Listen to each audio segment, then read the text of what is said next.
is no end to what a living world will demand of you. Thursday, December 24th, 2026. It's Christmas Eve. Last night, someone set fire to the Payne Parish house. While the community tried to put out the fire and then tried to keep it from spreading, 3 other houses were robbed. Ours was one of the 3.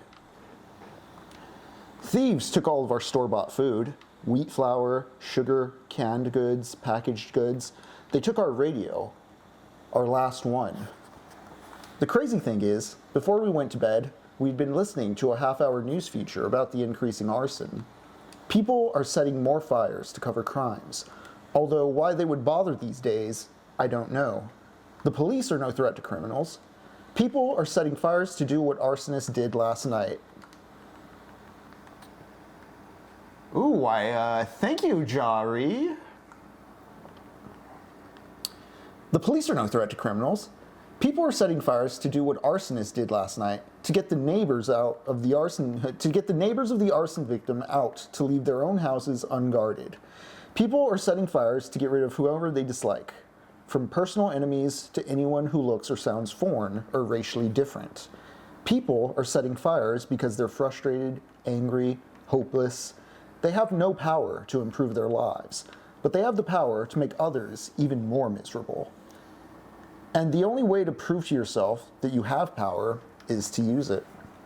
Then there's that fire drug with its dozen or so names: Blaze, Fuego, Flash, Sunfire. The most popular name is Pyro, short for pyromania. It's all the same drug, and it's been around for a while. From what Keith said, it's becoming more popular. It makes watching the leaping, changing patterns of fire a better, more intense, longer-lasting high than sex. Like Paracetamol, my biological mother's drug of choice, Pyro screws around with people's neurochemistry. But Paracetamol began as a legitimate drug intended to help victims of Alzheimer's. Pyro was an accident. It was a homebrew, a basement drug invented by someone who was trying to assemble one of the other higher-priced street drugs. The inventor made a very small chemical mistake and wound up with Pyro. That happened on the East Coast and caused an immediate increase in the number of senseless arson fires, large and small. Pyro worked its way west without making nearly as much trouble as it could have. Now its popularity is growing, and in dry straw Southern California, it can cause a real orgy of burning. Hi, I'm Henry. I'm Jacob. And this is Barney. We got a little Barnarita over here with her cone, you see. Bartini. Bartini, yes, a Bartini.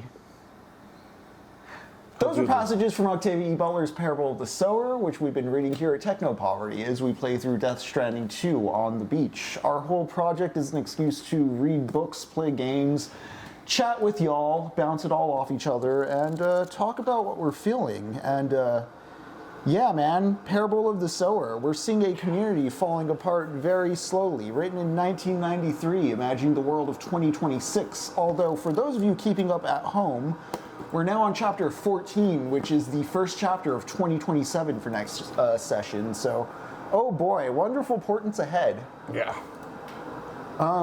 But you know what? We'll talk more about the book in a moment. Why don't we get to the games? And Jacob, you want to make sure we're not sharing anything sensitive on our special setups today? Yeah, we are good. Or actually, I can still keep you hidden. We'll save the special setup for when it's ready. Yeah.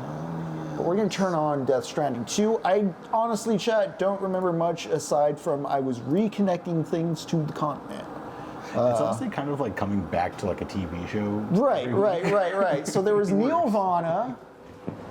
This is part of the magic of like Kojima games. This is also why I think high school dudes like got into Kojima games in part because it's something you can talk about in this fashion with dudes and feel like you're talking about something both serious and important, but it's also like the cool video game. It's philosophical. Yeah, I was thinking about that because I don't know, to me there's a clear split at the 7th gen generationally almost, because I feel a lot of what I came up on the Super Nintendo and the PlayStation were much more single player narrative driven things. There was split screen multiplayer, couch co-op, early online multiplayer. I mean, I love Unreal Tournament in all its forms, but the switch away, I don't know, popularity-wise, I'm thinking like Final Fantasy VII, although Final Fantasy VII is still doing record numbers, JRPGs are still doing record numbers.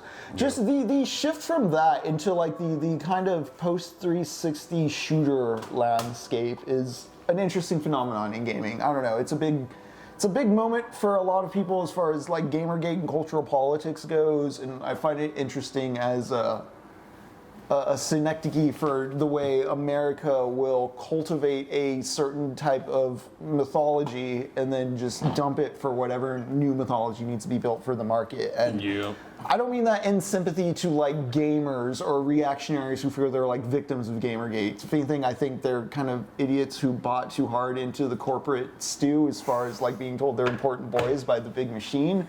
And then when the big machine's like, okay, you guys are out of money, let's find new important boys.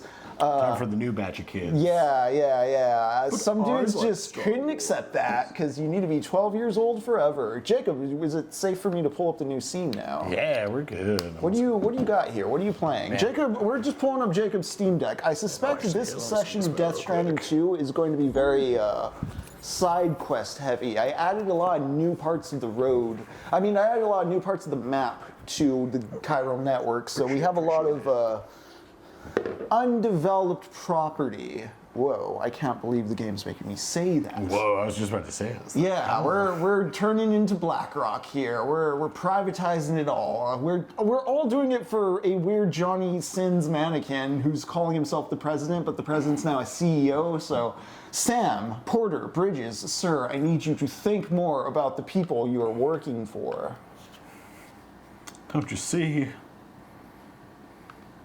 Oh, I appreciate Mass for Mass. Yeah, appreciate Mass for Mass. Also, yeah, shout out right now to anybody who may be feeling frustrated or distant or only watching the horrors from afar but wanting to maybe contribute to something. I know I've been seeing a lot, and also even the Austin DSA did a phone bank for Twin Cities DSA up in Minnesota, so hey, if you want to give someone a few bucks. Yeah, and feel like you're doing something. This is just water just to heat up everything. I honestly wonder how much the water is boiling here in Texas and we don't just realize it because we're dumb boys, you know? Oh, man. Dude, who knows? Because everyone is lying, too. To some degree, like... The president's going for a 4th term. Yeah, like, why are we taking this seriously? Like, what? No, like that certainly is not gonna... I think, too, there's maybe a crisis in, like, people are still insisting on taking things seriously because, like, to not take things seriously is to realize, like, oh no, I didn't dedicate my life to something real or serious. Like, it's a psychic loss, sort of emotional dependency at a cultural level. Like, what do we do if we don't have a president? Oh no. Yeah, like, I don't know, I'll be fine. I've been thinking about like the term fan fiction and just the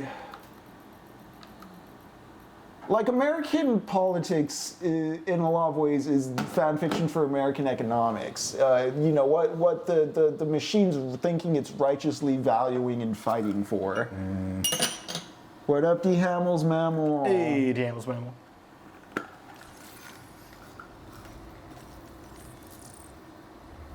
I'll get more into that thought later. Right now, Some green tea tonight, too. what do I got? I got all this. Oh yeah, I picked up a lot of lost cargo because the sticky gun on my truck. No orders here. I don't want to hop right back into story stuff. I kind of want to see what I can do road building wise. Actually, let's see what metals this place has. That's right, D. Hamels Mammal. Jacob is making, what tea you making? A green tea, Shu Mao Feng, I believe. Cool. Yeah, Su Mao Feng.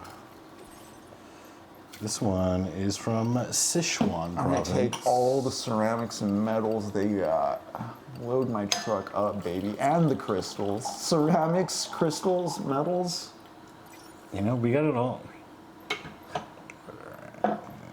This ghost tea. All right, now I think we're ready for the first steeping. Sean Spicer, Jen, Michael Flynn, one poking fun, moving it across the street from each other on my island. After they get out, Trump won. Until he's like, yeah.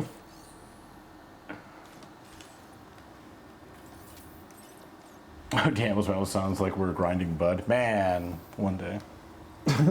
One day Twitch will be cool. What is that? Budweiser. Oh, grinding buds. Yeah. Grinding on buds, you know? It's like soaking, but for straight guys. Right. It's not gay. Yeah, We're you're not just grinding on buds. Just grind on butts, man. That's fun. It's not gay. Hell It's yeah. That's just the boys. That's just an evening with the boys. All right, there's road out here, right?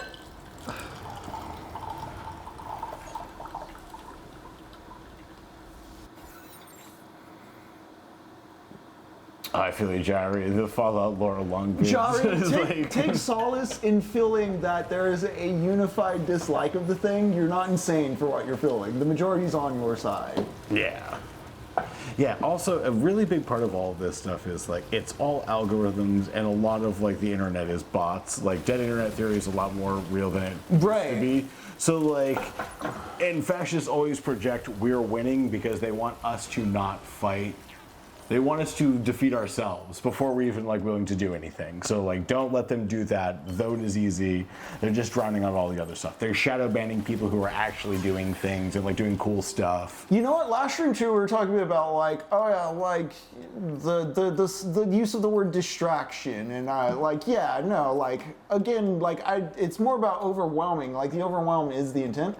But you know what, Jacob? I was distracted from hearing about until very recently. Have you heard about what Kristen Cinema's been up to lately? No. Okay, because we've been distracted from that. I kind of just want you to like maybe like search up on your phone what's new with Kristen Cinema. Maybe MDMA or U2 as well. Let's see what we got here. Exactly, Mask for Mask. Boy, Mask, for a moment, I retired. It looks very different on the monitor, and I was going to be very just like, oh, I didn't want the night to go this way, but thank you. I'm glad I just saw that wrong. I'm glad that you're just a millennial who grew up at a different time. Yes. Okay, so I didn't have enough to finish that one, but we've started the contributions. Man. No, you're fine. I can't, for some reason, maybe it was the grinding on buds earlier, my vision's blurry. I can't think straight. I can't think straight, my eyes are in the game. Oh, God, it's so great. Also, this green tea, delicious. Yeah, green's my favorite tea. I like greens and blacks and reds. Yeah, I think reds and whites I really, really like. I think Pu'er was like one of the first ones I did because of Echo, and that was just like, it's delicious, but it's certainly, like a wise, like it takes a second to get your palate ready for that. Yeah, at least it was for me. For some reason, yeah. When Sohan broke down the explanation, something about reds I really liked the ideas. I know that sounds weird, but it's like there's like thoughts behind. There's reasons. There's reasons these strains have been cultivated and worked at over like literally hundreds, if not thousands of years. Yeah, and it's fascinating. I said let's not do plot stuff. But my truck's pretty beat up, and I mean, there's not enough stuff. I'm gonna trust. You know what? You're gonna get some stuff. I'm actually been feeling kind of brain foggy this week.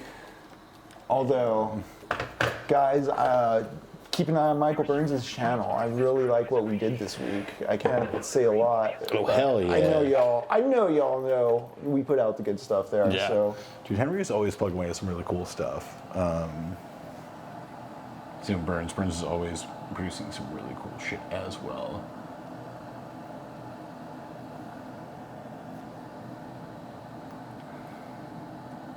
yeah, also, honestly, Master Mass, that brings up, like, when I see the use of that word in older culture, it is being used in the mouths of individuals you're supposed to think are stupid or shameful or to be looked down upon. Yeah, like and you're it not supposed to, strikes me like- very totally different than like the vice signaling use of it now, where it's like, haha, I got away with it. Like, which is why, I don't know, I give it a pass, and I give Ari Aster a pass. I don't know, Leo Dio, one battle after another.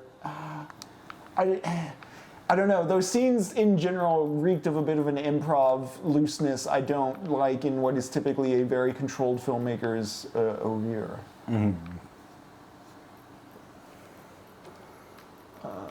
Claimed. Yeah, Antwerp was so chill. I still haven't watched the second season of Antwerp, but I really want to. It's good. Yeah. I think the first season's better, but it's still good television.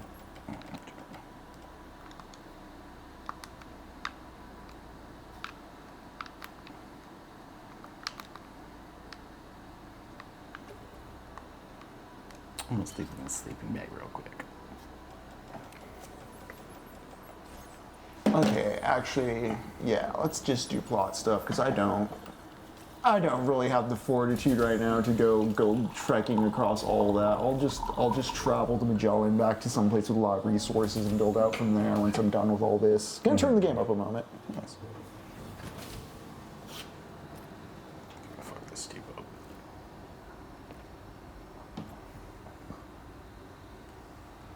Okay, didn't fuck it up.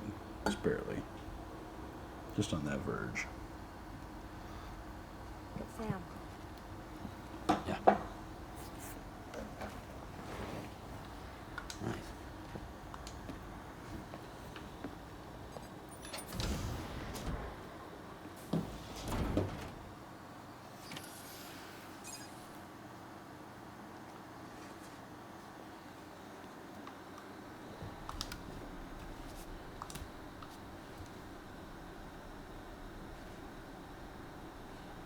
Oh, did you see what Cinema was up to?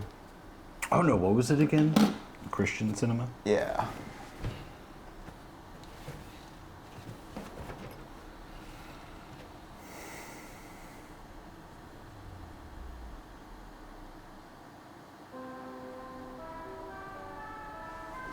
What am I?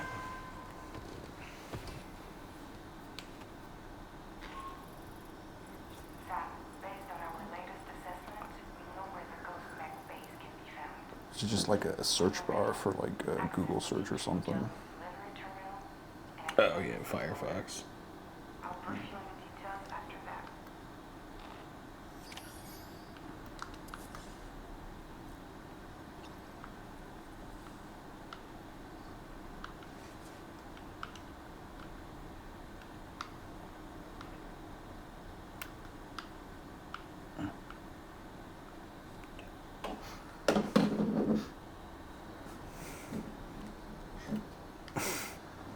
Mask, I think it's wild that North Carolina has a law like that.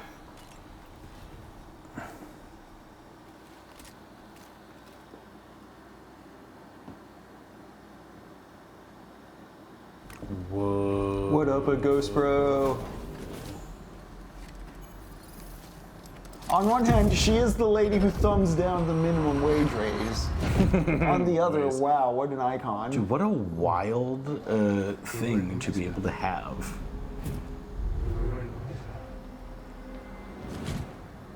Ooh. Did Neil have a lover? You saw his face too, didn't you? It was him, Neil Vanna, I'm certain of it. It clearly wasn't a memory of yours. Was it some thought of Lou's? Lingering Is in the Lou dark? Neil? Is Neil Lou? Lou was assigned BB-28 Who is it? 4 years ago, but Vanna died in a void out 11 years ago. Are they the same numbered baby? That it was his memory we just saw. He and Lou must be connected. How?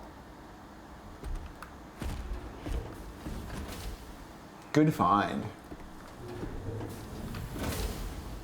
Nice.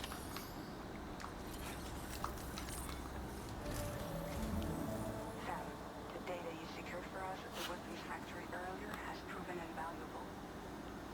With it, we were able to continue our investigation and succeed in locating fabricators with similar specifications.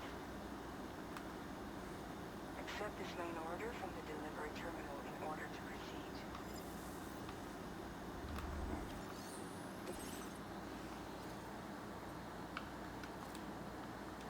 Ghost mech fabricators. Okay.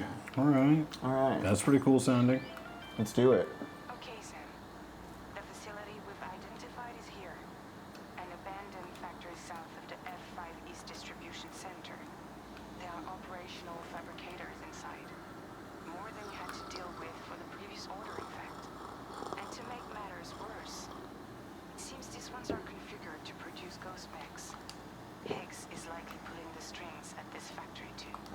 So with that in mind, your main objective is as follows. Eliminate both the ghost mech fabricators and any hostiles you encounter on site. In addition, each fabricator contains vital data that we need you to retrieve and deliver to the Magellan. By analyzing it, we hope to gain insight into Higgs's activities and future plans. Tarman will give you the device you'll need to extract the data before you head out. For now, consider the route you wish to take. All right, I will consider that route. Take it into consideration, you see.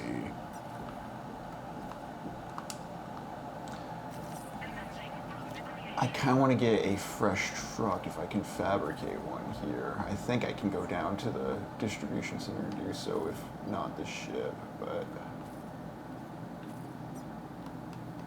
I'm going to really want to load up on weapons. I hope there's some ghosts around. I want to catch more Pokemon. That was real fun last time. The Pokemon catch. The kaiju fight too, with like the little kaiju score. Yeah. I want to listen to that like fuller, because last time we were listening to MLK Jr. at the same time. Okay, we're gonna end here.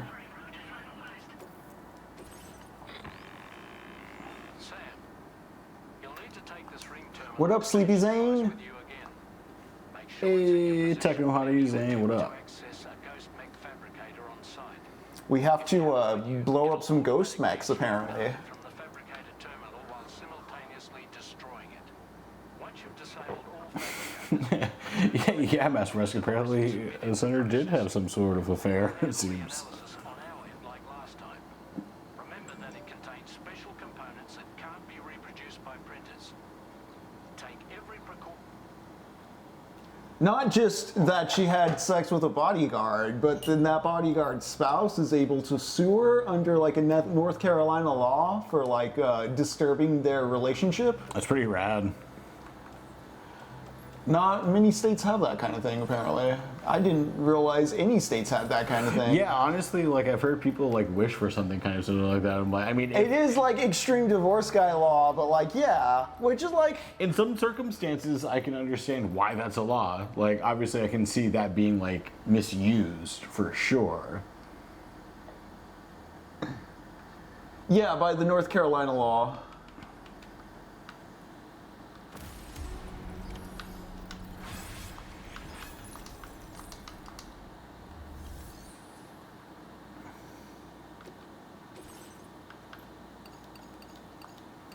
Oh yeah, I'm gonna be in combat, so let's blood bag up. Let's get a battle skeleton level 3. I'm gonna spend a lot of time in the menu going in, I feel, because I'm already like, yeah, let's get this, let's get this. Get the lightweight level 2 shot. Oh, I already have 2 of those, so. But I do want the grenade launcher. Oh, is that too, that's asking too much, eh? Damn it, I reset everything. It's too many. Okay, really, I just need a battle skeleton, or that's not, what?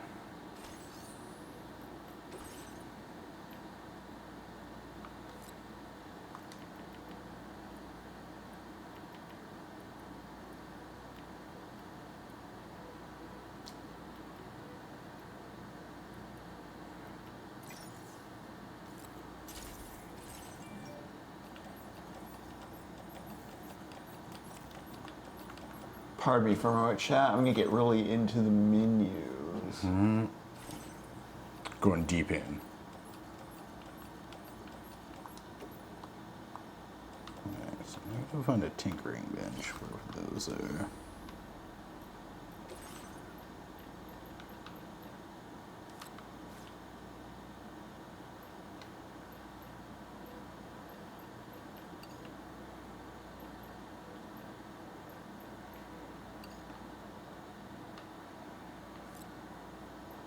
Actually, I don't think I can do much with the tranq sniper rifle. I don't think tranquilizers work on mechs. That's kind of dumb. They should. It slows people down. Ow, something hurt. I got really sort out.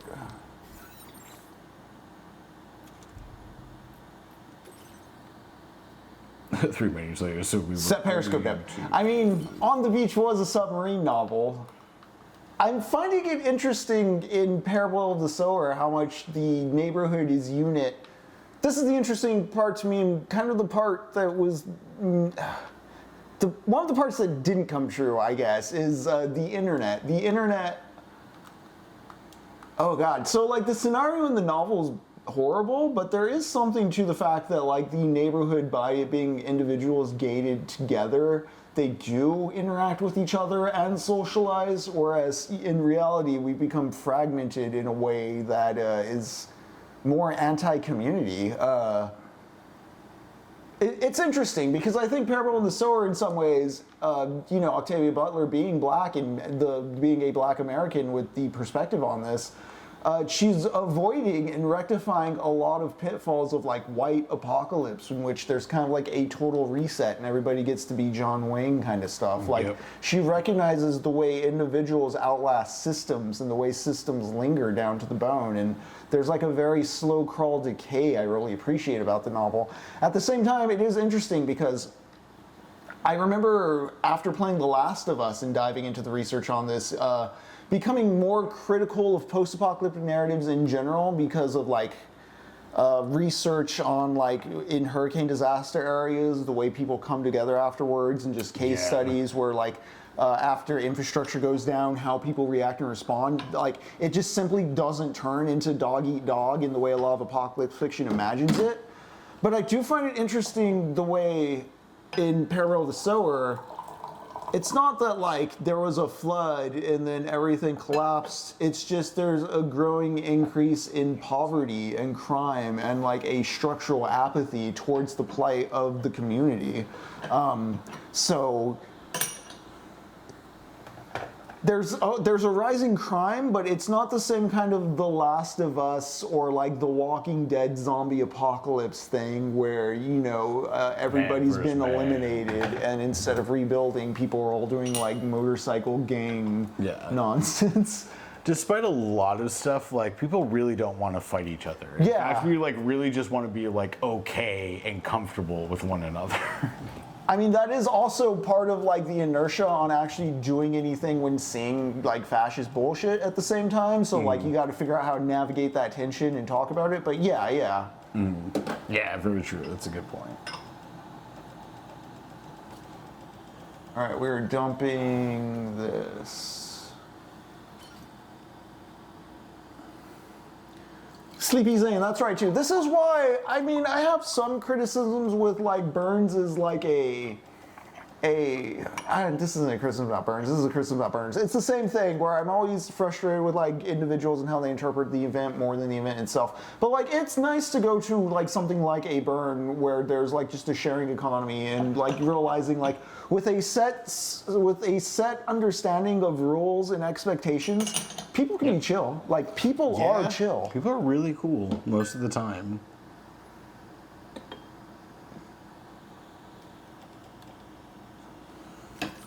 It's on a range of stuff. I have too much of something on me. What don't I want? I don't need you on me. You can go in the truck. I don't need you. You can go in the truck. Same case here, in the truck. Guess what? You're in the truck. Welcome to the truck. Welcome to the truck. That's a paddling. That's a paddling. You know what? I might use a ladder in combat. The ladder stays on. Climbing anchor. Babe, the ladder stays on during. Yeah, babe, the ladder stays on.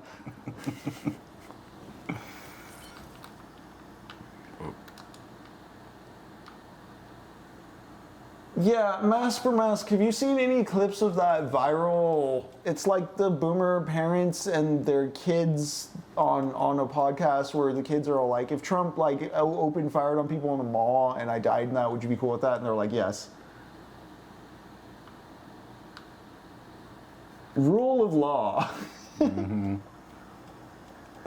I am the law. Okay. Yeah. I know. All of this crazy stuff has made me want to like carry around like an app that just has the United States Constitution. Just like, excellent. Let's see all of my rights as a human. Just become a pocket constitution. I think I have one of those. Yeah. Yeah. I've been handed it. Like I have like a cigarette box with one in it, definitely. I was like, there has to be an app. A at this friend point. gave me that one as memorabilia. It's so funny. But like, it's just people are. Wait, what? No, what?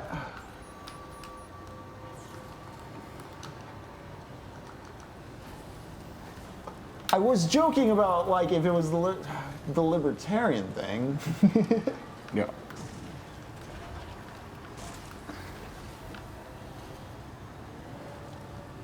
Like Shazam. If what? Yeah, I can film a cop and the app will tell you which parts of the Constitution they're violating. Hell yeah. That's exactly the kind of app we need. Imagine like some sort of government accountability app. Man, that'd be wild. Wonder if Doge did that, you know? They're so good everywhere. Uploading all of our Like social security information. it's one of those things where like it's an effective implementation of technology. It's just not like a profitable technology, so there's no incentive for anyone to do it. Yeah. Like, Yeah, that's called we the people. I mean, America isn't just a straight business. It's not just like you go into America and buy whatever's on sale and then you're happy. Deals. If we don't have our deals, what do we have? Truly. Like, I need my deals. Okay. Let's see if I prepared properly for this combat scenario.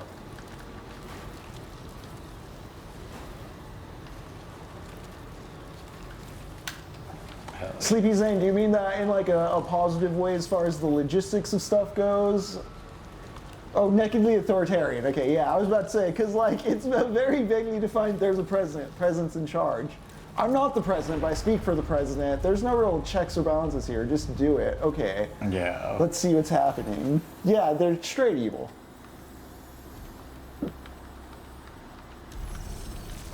Gotta fund these terrorists to inspire these postmen to do this thing.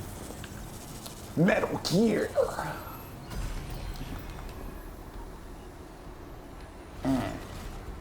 Get it, F loser. I've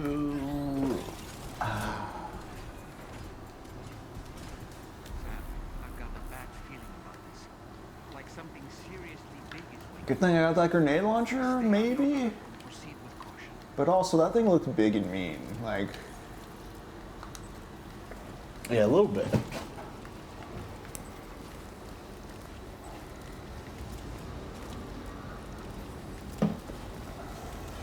okay.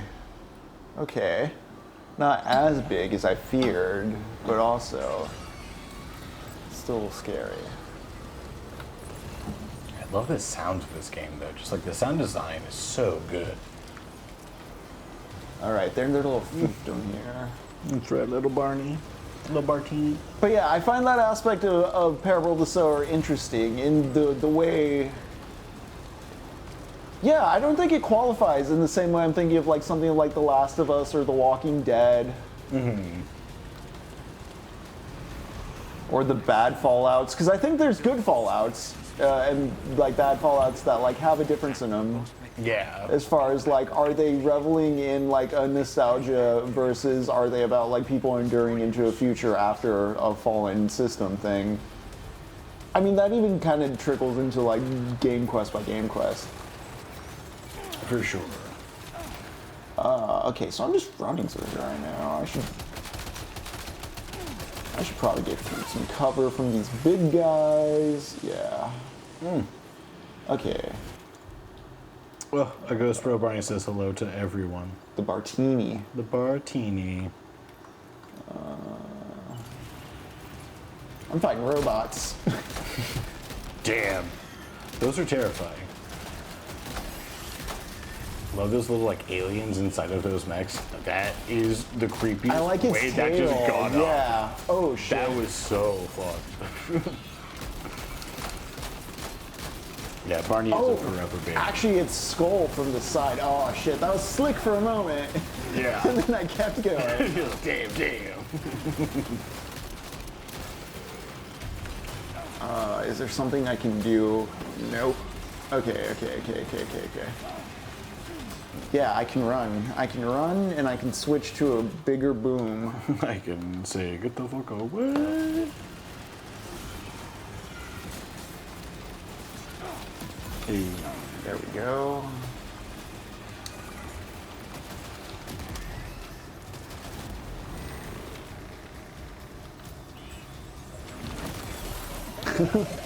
You're not getting up there. Oh. That wasn't smart, but I didn't have, I guess, I still haven't quite gotten the hold of it, but I think there's like a certain stamina gauge I have to wait to refill before I can switch weapons sometimes, which is why I've been having issue with that, but I'm getting better at that. Oh, hey. Yeah, slowly getting the hang of like, okay, this is how it's supposed to be. Okay, actually, it's cool that this guy's self-isolated. Thank you for self-isolating. You're a service to us all. Nice, sir. We appreciate that. It's very appreciated.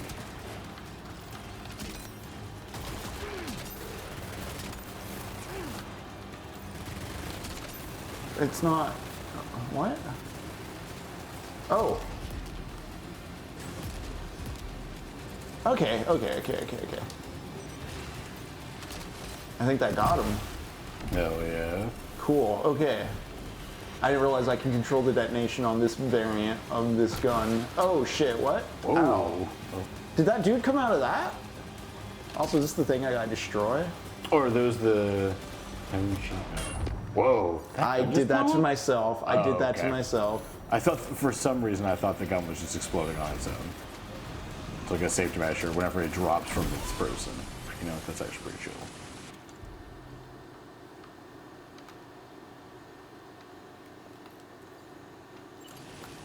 All right. Whoa. I think, though, too, because I bring up earlier, you know, Octavia Butler's perspective as a black woman really informing and making excellent work here. Because there's sort of like a... This is going to be a big old lasso, but we're going to wrangle it in as we're shooting bots.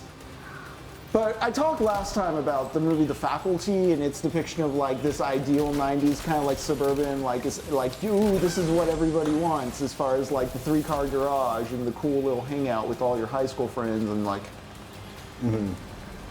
And there's very much a sense, this novel being written in 1993, that it is operating on a sense of like that promise being, you know, fake, not real. Even back then, I bring up even back then because the 1993 year, it reminds me, this is the same year that Milestone Media dropped their black characters into the comics world. This is where you get Icon, this is where you get Static of Static Shock. Oh, hell yeah.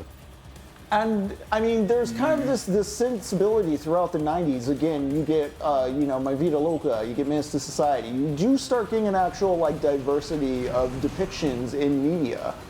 The thing is, you have to remember, this is like depictions in media. At the same time, the prison industrial complex was expanding. The reality was still very bad for people. You know, there were still poor people that existed at the time. It wasn't the Fresh Prince of Bel-Air for everybody. Yeah. Everyone's not going to their rich uncle? Yeah, when reactionary dummies or, you know, people trying to appear like sensible say something to the extent of like race relations got better under Obama, worse under Obama. Oh, man. What they mean is the TV stopped lying to them as much about what like that experience looked like. Yeah.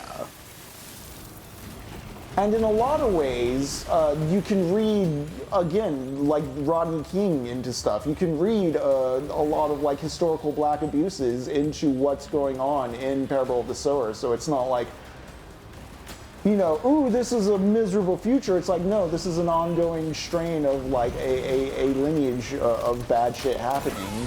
because these people land here on the socioeconomic scale for these X, Y, and Z reasons. Like, you have to see color, you know what I mean? Yeah. You have no choice. It's finally affecting you and your dollar. The 3-car garage Monty, I love it. Thank you, Ghost Bro. What's still alive? Or maybe I'm just, do I have to destroy or hack these things? I need to double check the order.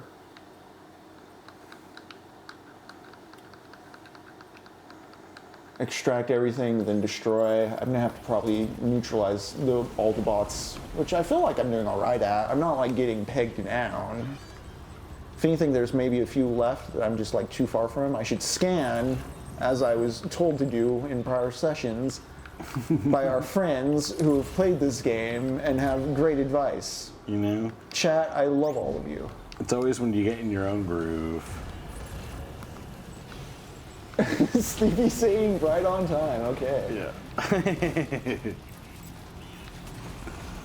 I do appreciate, though, that I can wander this far away from guys, because, you know, growing up in the age of the PlayStation 1 and early 3D gaming, I'm so used to the solution in old video games being just like impossible geometry or invisible walls or just very hard out of bounds warnings or just like claustrophobic interior combat zones, you know?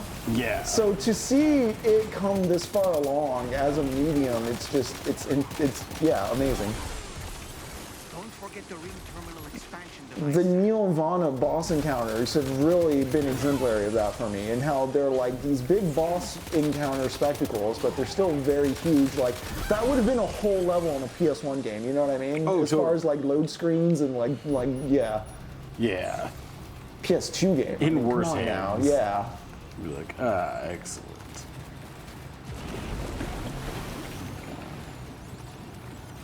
I'm just trying. Yeah, he did partly direct that growth. You can see this from Metal Gear Solid 2 to 3, especially. This is why I think 3 is the best one, honestly, because it's like the right balance of like a wide enough path of play while a narrow enough path of narrative. It really strikes that Ludo narrative harmony with that shit.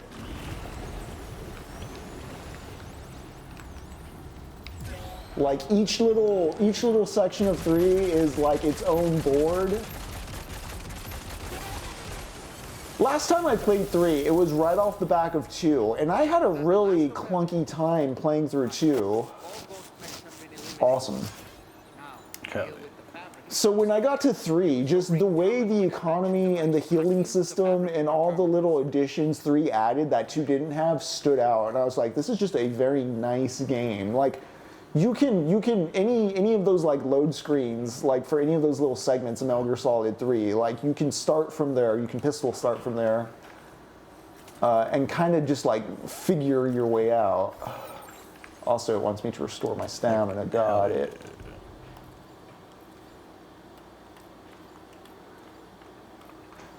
Oh shit! I still have my Pokemon? Oh, sick! Really? Yeah. Like, okay. We're up, little Pokemon buds.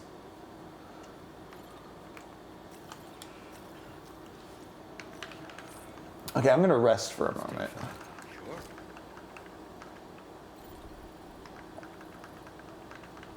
Wait, we withdrew from the World Health Organization today?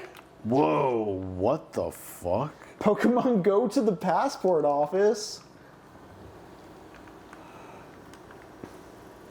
Oh hell yeah! I mean, I don't want to say any particular way how I predict things will go, but I'm just gonna really practice saying "me howdy," you know? As a Texan, I'm You ready. know, truly. You want to make it a theme park? Why don't you go for it? All the fucking out-of-staters already have. That's true. I will let you turn it into that kind of a theme park if we get good infrastructure and healthcare. Fuck it, dude. I'll work at the Tilt-A-Whirl. Fucking Austin, Texas. Oh, you know what? Can I massage? Oh, I'm gonna massage now. Oh I'm man, gonna I need to massage get my shoulders. passport this year, honestly. I had a coworker of mine, him and his wife just recently came back in the past couple of years from living in Berlin for a couple of years. And that has like opened me up to the possibility of just like how achievable that is as a thing. Like you're just like, it seems like a hard process, but it truly isn't. It's like might take a second, but it's like that's feels good. I know we have a mission, but I think it's important we soothe Lou. Master Mask, our pronouns are he, he. Just some silly guys. Yeah, that's good, baby. You see me blow up all those robots? Wasn't that cool? So last time we left off in Peril of the Sower, nobody knew where Lauren's father was. Where we start this time, it's been long enough that they hold an actual funeral. Lauren's considering leaving. There's a boy, Curtis, that she's been having, she has a relationship with. They love each other. If not for how bad everything was going, they would probably get married. But they're both considering leaving, like things are too bad. As I read in the opening there, on Christmas Eve there was a fire, and when they were putting out that fire, everybody who was leaving their homes to put out the fire, they got robbed. It's just, the neighborhood's falling apart. There's a drug called pyro on the rise. Even worse, there's a company town, the county over, that's peeling members of the community away, so they're not they're not able to watch each other's backs as much anymore.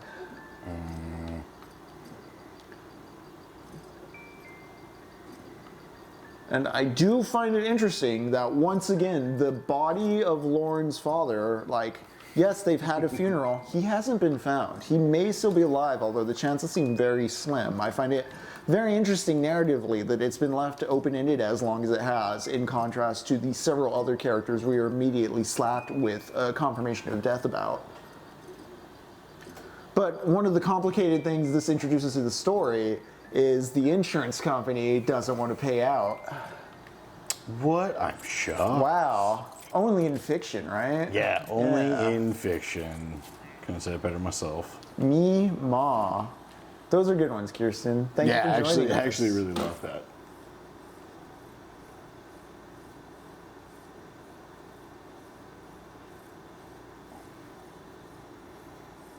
I completely agree, Jari. I had a friend of mine. I had another friend too. She had a boyfriend in Japan that paid for, or their boyfriend's parents' company paid for her to get her Japanese citizenship. I was like, that is so cool. Okay, so I'm being murdered, and I just realized I can also just hold this Steam Deck, and I don't have to use this little guy because I'm streaming everywhere. Nope. I lied, maybe. So I can't access. Oh, I need the thing on me so that I can access the actual terminal, right? Also, I'm feeling so slow. Did I take a skeleton off or something? I must have. Let's manage our cargo. Super. I want you on my back. I want everything else off my back, unless I have some legs that make me faster. Otherwise, you're gone, you're gone, you're gone, you're gone, you're gone. I'm taking everything except maybe the grenade launcher and machine gun off, and my blood bags. Oh, shit. I don't need these grenades. Maybe I'll keep one of the shotguns. Keep the assault rifle, keep the grenade pistol. You know what? I think this is enough, right? I look lighter now. Whoop, that was my phone dropping. Luckily none of the cords got messed up by it. We're good. Let's do it over here really quick though. Now I'm still going slow. What's up with my load? Maybe I'm just tired as well. I did just do like a whole combat scenario.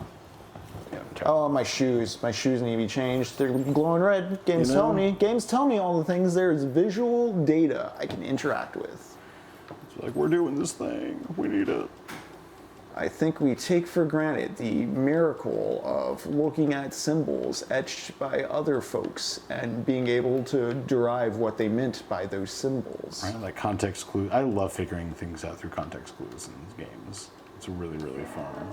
Let's put on some real boots. How the fuck do I tinker? Yeah, I did just do a bunch of resting, so you're right, Sleepy Zane.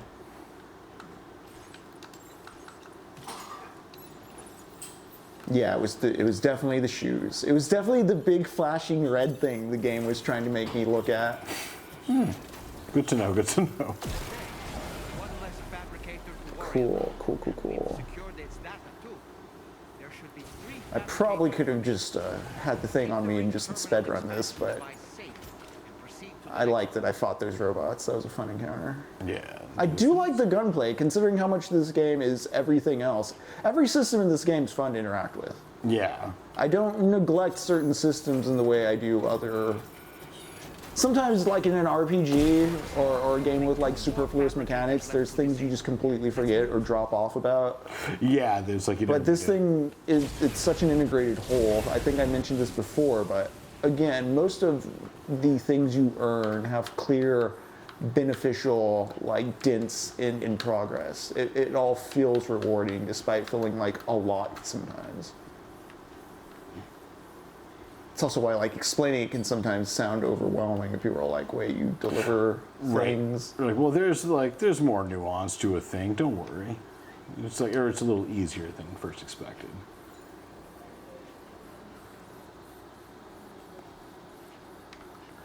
Honestly, Sleepy Zane, yeah, I haven't been stealthing it a lot. My biggest kind of like criticism or sort of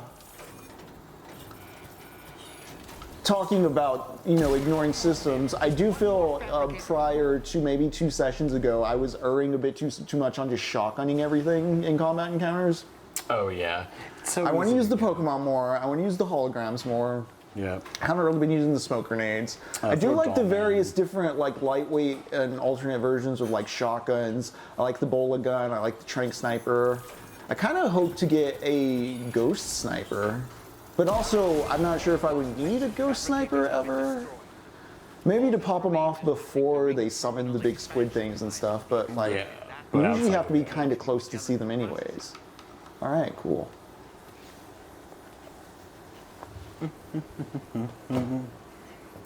Healthy sleep is very important. It's true. In real life ending games.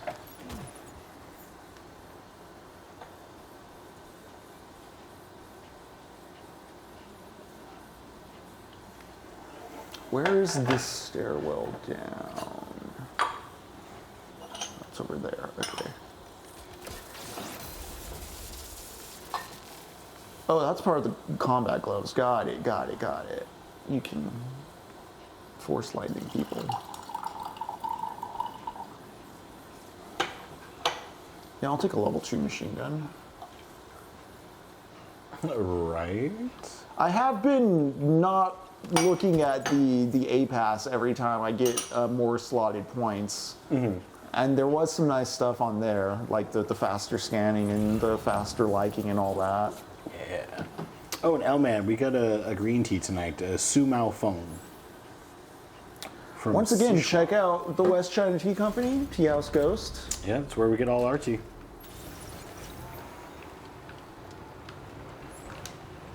And it is delicious.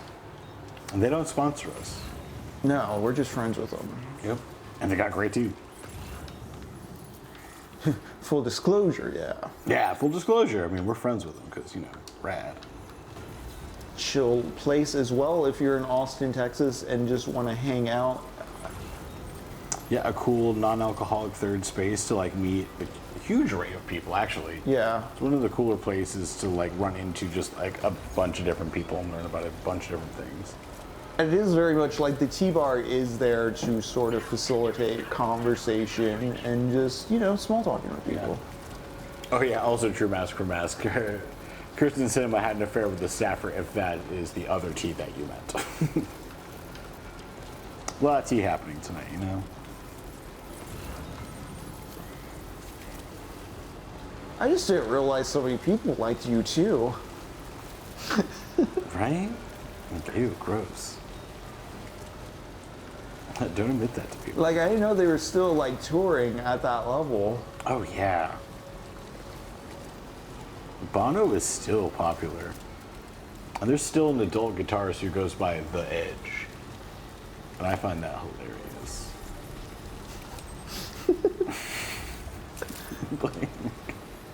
like, dude, you're like 60. I'm fine with that. The Edge. Not even Edge, The Edge.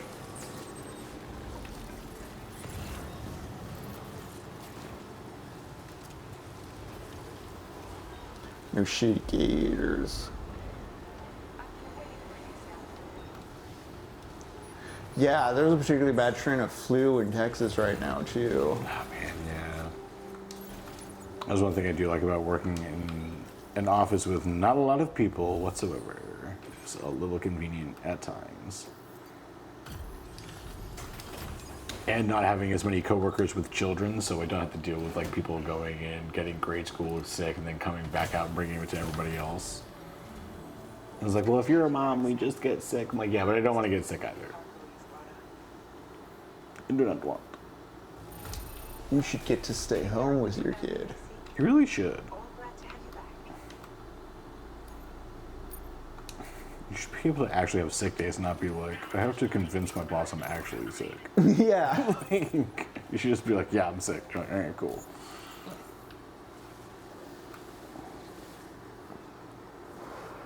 Oh no. Lang. Our analysis of the data you extracted for us has yielded detailed records of deliveries to the factory. It seems both the materials used to manufacture those ghost mechs and the routes used to transport said materials were the same as those utilized by AMAC. This indicates that AMAC was Totally fictional organization APAC Yeah. purchasing weapons, huh? Every time I see it pop up, I'm like, We should watch what we say around the president about APAC, shouldn't we? those are really good rules to live by in current moment. Wow. operations is entirely Ow. compromised. One more thing, Sam. Some of the data we received concerned ghost mechs outfitted with rocket launchers. I realize you didn't encounter this type within the factory, but it's possible Higgs may have already deployed them elsewhere. We need to prepare countermeasures for the DHV Magellan with all due haste. There's a specialist who can help us in South Fort Knox. Just beyond the mountain. Putting F6 on the grid is one of our objectives anyway. Let's do it. For now, we'll make Do preparations it, baby. for this cooperation. I like how I was like, I might do side questing a lot this round. I was like, I just don't have that dog in me. Usually I want to build all the roads, but like, Yeah, just not today. I kind of want to loop back around maybe on the map. We'll see. We'll see what the south does. But yeah, let's go to bed. Let's go take nappies. And then hopefully we'll go on a big Beyond the Mountain style quest. I find it interesting too in Parable of the Sower that Lauren and Curtis, her boyfriend, their best idea of what to do really is to go north vaguely. Like there might be jobs up north. Jobs. Fuck. And just yeah, that's the best. That's the permitted dream. Another assignment is now available for processing. Pick up this main order by accessing Like we love it. F5 East Distribution Center. Yeah, dude, I do need to shower. You're right. I've been I've been riding this boy hard. Yeah, I'm thinking He's very dirty. ain't no pissing. Yeah, let's clean up. I haven't eaten the apple yet.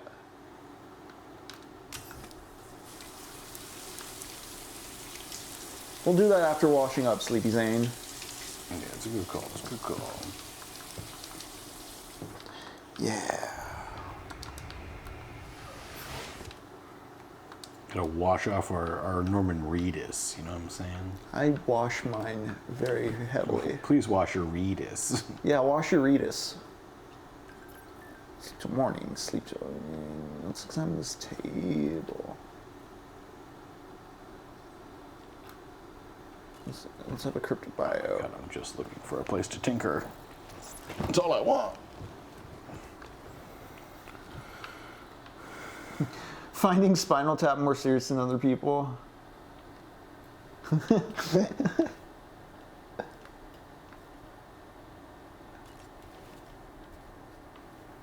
I mean, for instance, I do think the Lonely Island knows what they're doing in a sharp construction sense, but like I do think and get that it is funny, and also they are referencing, riffing, and making pastiche and homage to a whole wider tradition of music. Like they aren't just inventing that thing wholesale in their brains. Oh shit, Jari gifted subs. Thank you so appreciate it. much. Really, really appreciate it. Remember, when you sub, you have access to our Discord. You get a couple special sprites to use as the emotes as well. Yeah, you get a Barney sticker. I think Barney's for use, but you do get the Hadouken. Wait, I think you do get the Barney and the Hadouken. I forget exactly how I have it set up. All we're saying is either way you win. Keeping that Redis clean. Thank you for helping us clean our Redis. Yes. Need it. Lord knows we need it. All right, let's go to surface. Let's see if we can get this next part of the map on.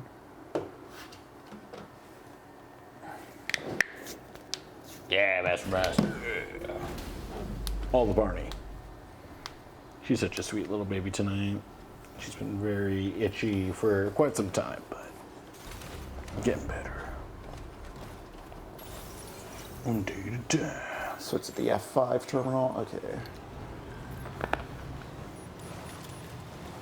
Ghostmax added to VR training. Amazing. Wonderful. Okay, we got a fresh vehicle.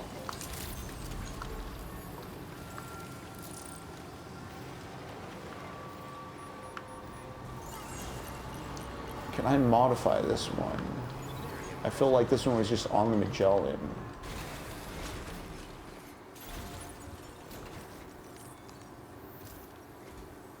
Oh, hey there, Sam. Really glad you can make it. Now, your next main order is ready and waiting, but I should mention there's some special considerations. Please How need a special. Start leaking toxic gas if it's damaged. Okay. This run is gonna involve hard truck ups and Snowy Mountains. All right. So your wages of fearing me. Got it. Sick. Sick. the adventure you're delivered to. I'm a desperate man with no union. Let's do it. Mysteries of the Death Stranding. You gotta respect a man putting in that much work. The cargo you'll be taking in is related to his latest investigations. So I hear. I'd appreciate it if you helped out, not just with this order, but any future ones as well. Sam, I need you to make me a ham sandwich. Can you come on down here and do that? Do that for me, buddy. Okay, so before I take that order on... Yeah, Barney, I know.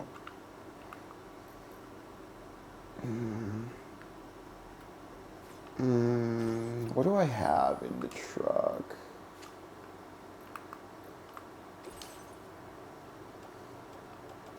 Put that machine gun there.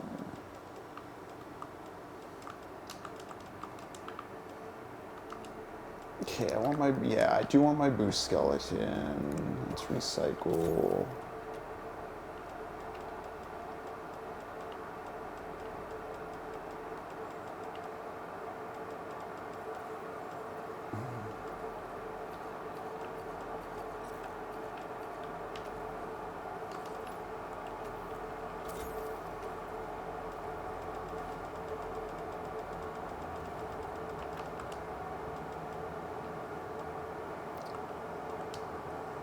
Okay, I think I don't need any more extra. Well, let's see what the mission calls for. We'll see. Let's take on orders.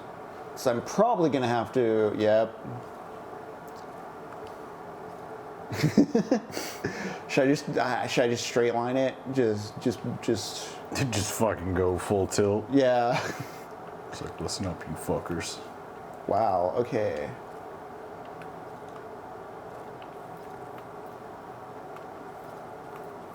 All right, let's do it.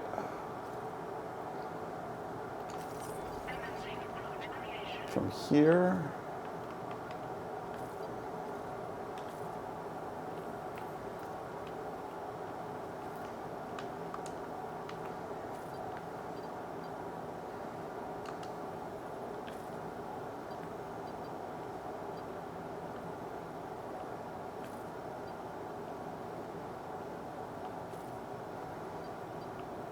Oh wait, I was zoomed in. I was like, okay, there's the big peak. We just got over that. No, it's over there. Oh, fuck.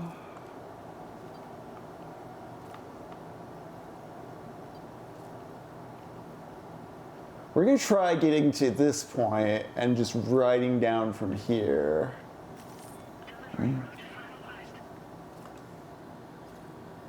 Fucking finally. It just feels nice to set out waypoints and then follow through on the waypoints. Because it's not the game pointing you towards the objective, it's you setting up that whole thing. This is my problem with a meteorite. Oh shit.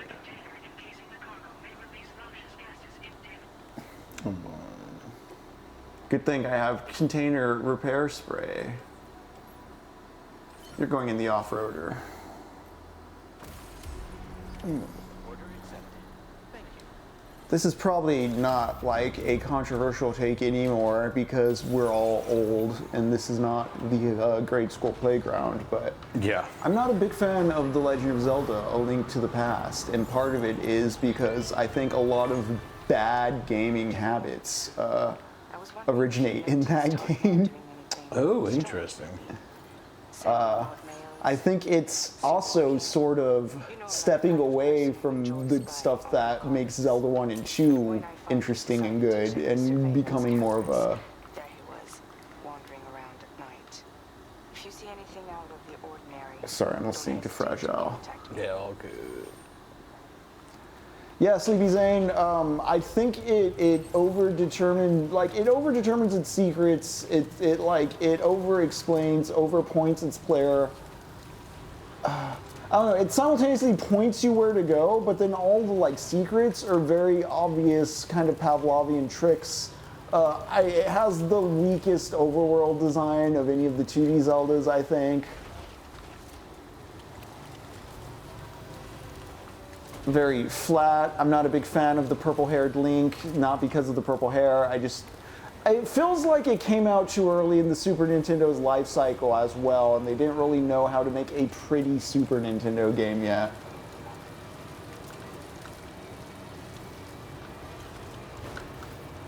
Yeah, Sleepy Zane. Also, I think this is heavily influenced by, when I was, I don't know, I really like Wind Waker, and I feel Wind Waker was the last earnest Zelda, and after that, Twilight Princess onwards, they've sort of just been running on fumes, and a heavy amount of those fumes are the skeleton of A Link to the Past. That being said, I do think Tears of the Kingdom is really good. But not Breath of the Wild. I'm actually get very annoyed when I play Breath of the Wild. I think it's like a half-designed game. I think a big problem is Nintendo has some very good games, but those games are good because they are designed well. It has very little to do with their actual franchise iconography. And so a lot of Nintendo franchises at this point, I think the majority of their runs aren't that great, but then there's one or two games within particular IPs of theirs where it's like, this is the best thing ever. Yeah. I think there's 3 Zelda games that might contend for some of the best video games of all time. I think Metroid as a franchise is actually not very good, but I think Super Metroid is a perfect video game. Stuff like that. Yeah. Sleepy Zane, I think the first 3 3D Zeldas are very good and interesting and do inform a lot of 3D gaming. But yeah, I don't think any Nintendo franchise has really captured or mystified or romanticized. There's no sense of interest in it to me since easily like the GameCube era.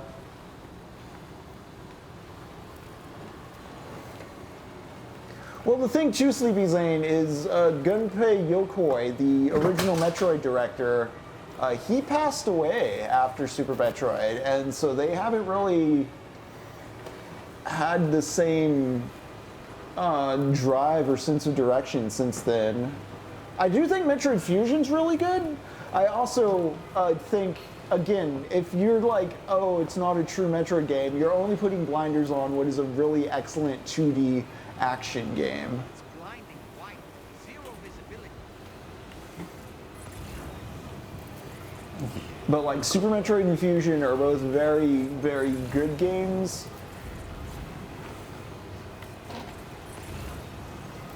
And I think Fusion's a testament to like a Metroid game can be good without trying to chase Super Metroid. Like it can just be a good thing. It have its own merits. It does present an interesting conundrum of like, at what point does a franchise or a video game series lose its identity? Ooh, man. Oh, man.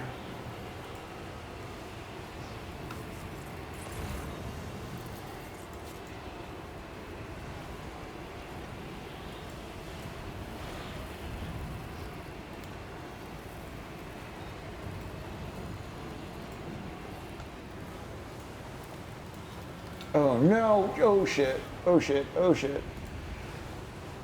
Sorry, Sleepy Zane, are you saying Fusion did or didn't pollinate the series? Because my perception was that like they've been making mid-cools ever since Fusion, and that really annoys me because they don't want to put anything after Fusion.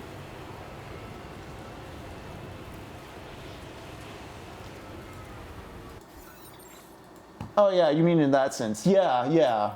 The real big annoyance to me is Metroid Prime 2, because I think when the GameCube first debuted, I need to not pause because it doesn't actually pause. Like there's that little hesitation when I do the watch. Oh yeah. Now I'm in backslide because I'm a trucker, but I'm also on my cell phone while trucking, trying to talk to my friends about the Metroid franchise. As I go fucking 90 on the 95 in January. Can't see shit, but boy, let me tell you about Metroid Prime 2. Look at my thoughts on immigration. Yeah, yeah. Get my little dash cam going.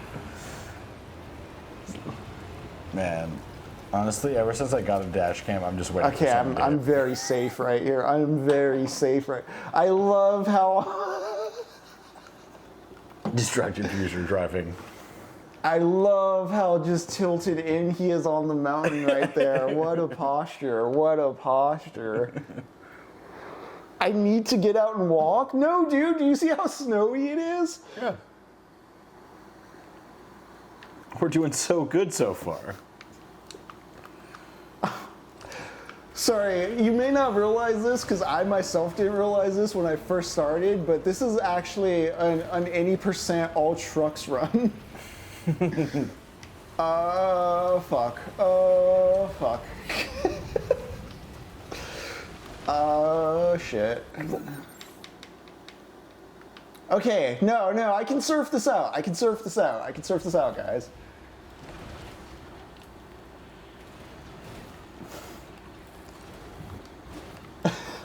Whoop.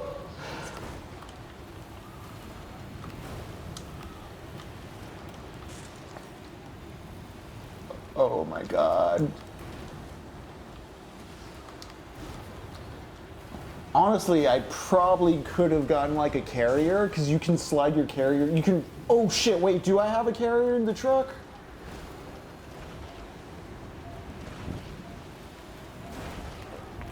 Never mind. Oh. We're playing SSX Tricky now. Let's go. Woo! It's tricky. Okay. Let's try.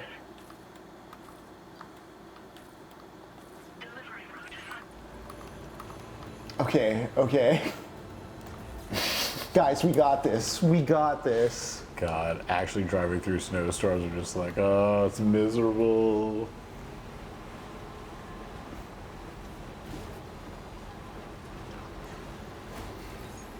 I've never used Killer, but I've used and ruined a floor mat. See, Lou's enjoying the ride.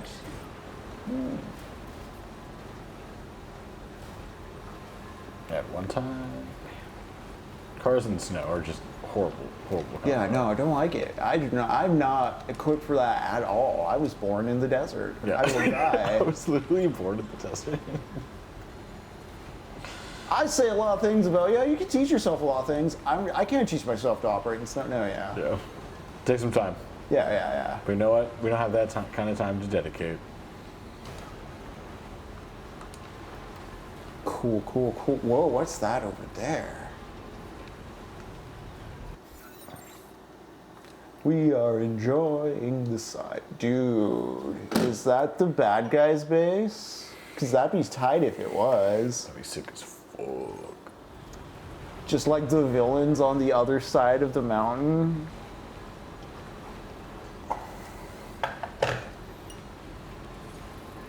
Almost to Tasmania, yeah.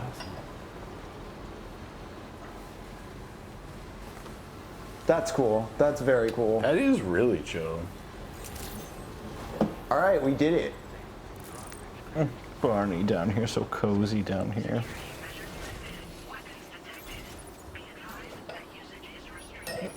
We did it, Lou.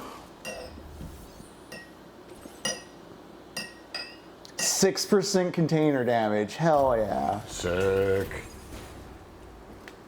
Surfing worked.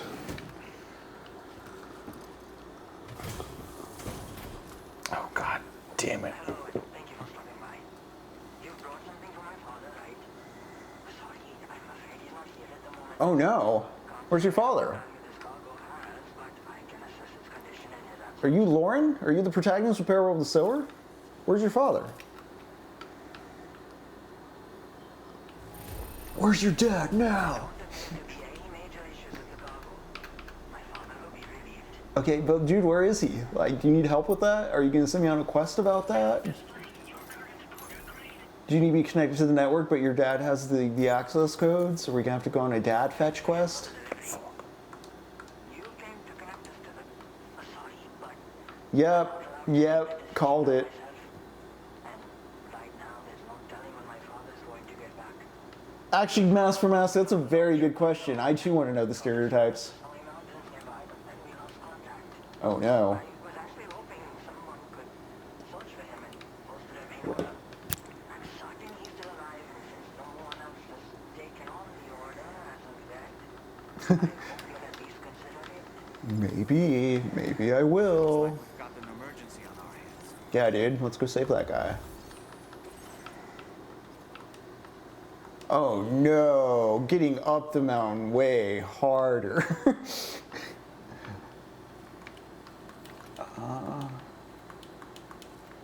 The slope's not that, it's not that steep a grade. Sure, let's try it. Let's just go for that.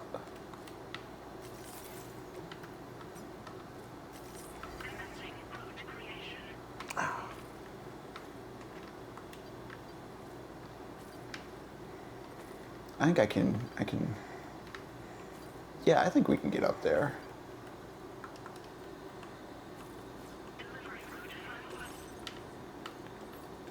Oh, thank you. Thank you for the gear. Jari subscribe. Appreciate it. All right.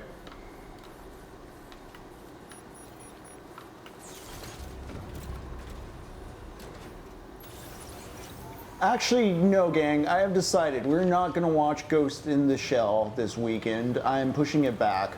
Apologies to those who really want to see Ghost in the Shell. I just feel it's a bit more foundational and common. Not to sound like pretentious or anything like that, but I kind of want to, you know, part of the project is to show you guys interrelated texts that you may not find or consider, Yeah, a little less seen or... you know, punched into Google. And Ghost in the Shell being like the seminal cyberpunk film, like you can find that. We're gonna watch Alambrista. I want to watch Alambrista. It is a 1977 film about a Mexican migrant worker who comes up to the United States to work to send money back to his family, and it's just a sort of day by day of his life as he crosses the border, gets up here, does work, finds work, has to deal with dodging the border patrol, getting around. He makes his way up to Colorado, and it's an interesting experience for him. Kind of makes him want to come back more south. It's an interesting look at a dude seeing American life from the outside in 1977.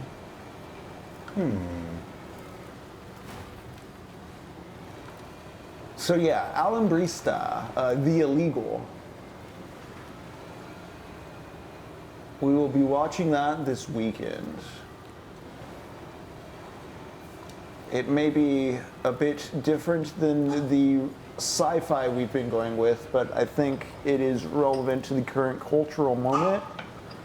Oh, Barney is barking. Yeah, she's trying to get inside the room.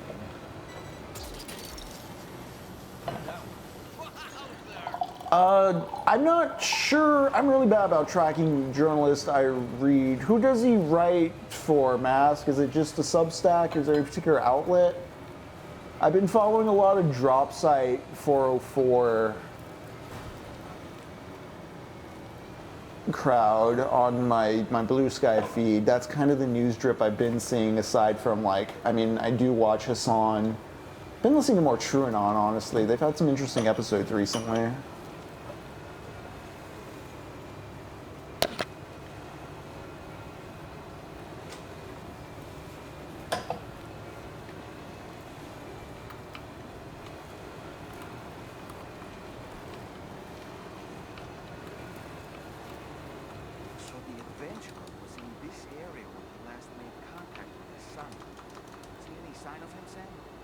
Okay, cool.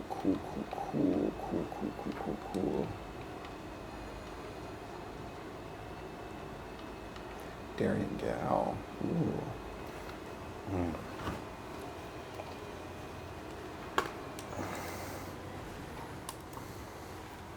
All right. Let's. Where can I park this vehicle?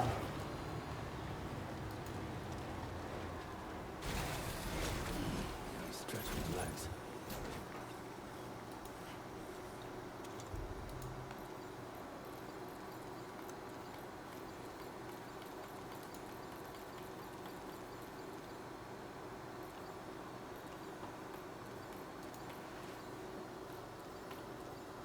Speaking of post-apocalypse and Jacob there playing that dang Fallout. Yeah. Jacob, how are you liking the Fallout TV show? I haven't been keeping up, but I do not mind just general. Oh yeah, I can definitely keep spoilers out of it, but You can spoil. I don't mind. Chat, I don't know. Are you keeping up with Fallout? Yeah, is anyone else kind of in that world at the moment? Really been enjoying it. And yes, Master Texas houses do have heat. In fact, a lot of Texas houses have fireplaces, which I found fascinating as a northerner coming here. But it does get really cold in winter times at times. Yeah. Like, it was pretty well though. It did feel up until more recently that like every winter there was at least one snow day for like the past maybe 5 years. It felt like. Even if it was like a light snow, it was still like a snow.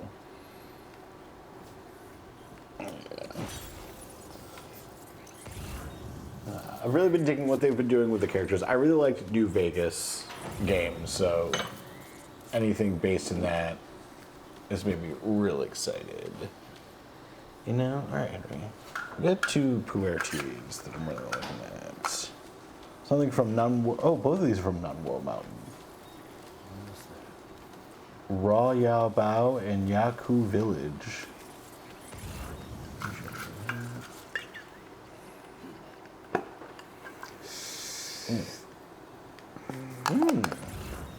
It's a lighter tea. Interesting.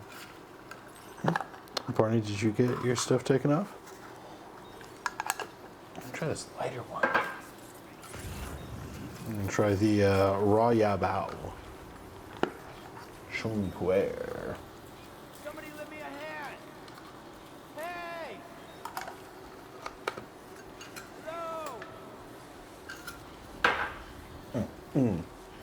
But yeah, the new Fallout show has been so much fun. It's got me back into Fallout 76, which I didn't really play that much, but Something we didn't get to in the Summer of Doom, but I kind of wanted to, was the recent, there was like a Doom Fallout Total Conversion that released this last summer that looked very well put together. they hadn't released it yet. It's still being put together, but yeah, they had announced that it's been on the back burner. Not back burner, people have been working on it. But that one does look really good, because I've never played the first 2 Fallout games, but they look like they'd be fun. I like isometric games anyway, so I think I'd enjoy it. A relief. He's still breathing. You can put them in the protective bag. Yeah, same Jari. I usually was playing 3 or New Vegas. And 4 occasionally. I'll play 4 in VR. That one's really, really fun. But also terrifying. Right. Let's hurry and take him to the shelter. Oh shit. They just made me ditch everything. You know what? I'm fine with this. No.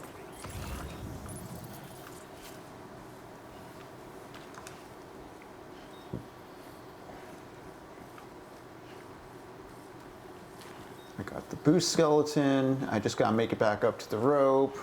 We're good. I mean, I've been sharing my screen like I thought I would. Oh no, not my climbing anchor near the lone commander. That's from sessions ago, isn't it? Like when I first went up towards that guy, if I'm thinking of the right guy? Damn.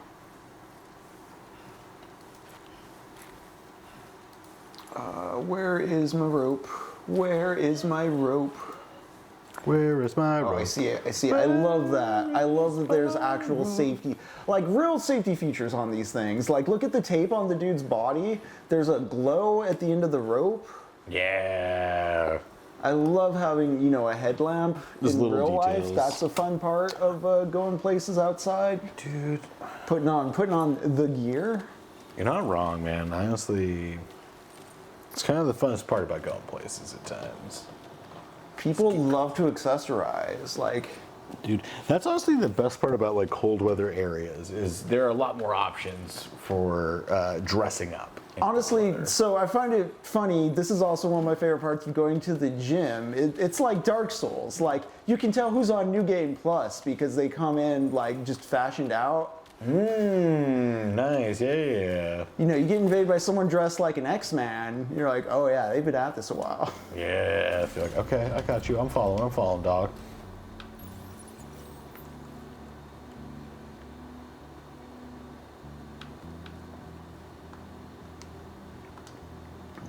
All right, I know it's a pretty wide descending plane, but let's just mark our path so we don't drive anywhere too slappy.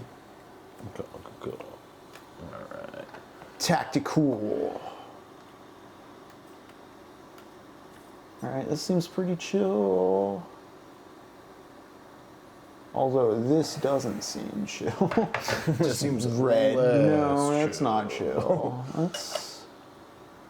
We got kind of zigzag down anyways. Let's just go real slow like down, but also real fast like that. Cool.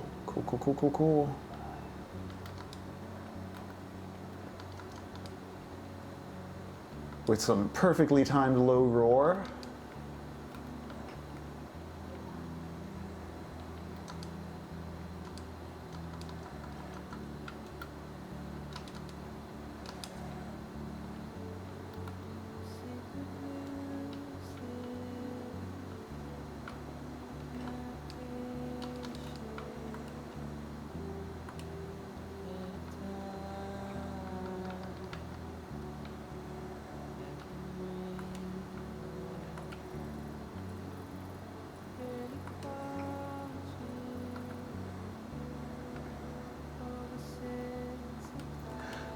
I would find it fascinating, since I haven't watched much of either, to watch an episode of Fallout and a later episode of Stranger Things, because I was thinking about how Fallout and Bethesda games in general, they have so much like backing lore and world and established like considerations of universe that it lends itself well to planting characters in there and just like having a lot of stuff for them to bounce off of already.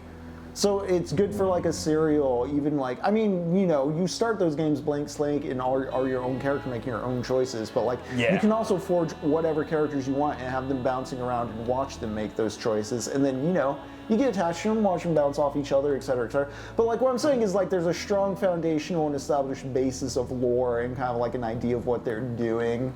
Yeah. On some level. Whereas Stranger Things, 3 tabs of ChatGPT and just like, we don't know how we're ending this. Yeah, we don't know what to do. I guess we'll figure out how our monsters work, even though we're just kind of lightly riffing on D&D. Yeah.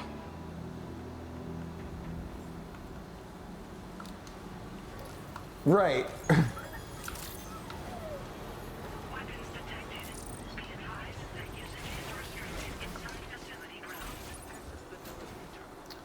All right, let's save our boy. It looks like our camera battery's running a little low. If the camera dies, we'll go to break, but I plan on going to break after delivering this boy and reconnecting South Australia to the internet. So hell yeah. Let's give these folks AOL, and then we'll probably stand up, stretch, and go on a break, folks. Just thank you for standing by, hanging with Technopoverty.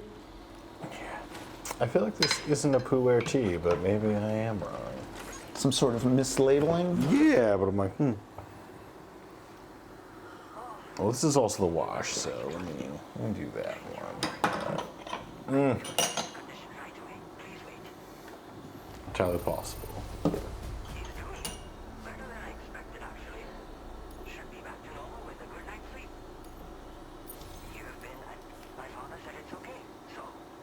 Okay, cool. I was like, might have to do some bullshit and wait for a data pass before I can connect it, but no, it's not that kind of game. Nice, nice.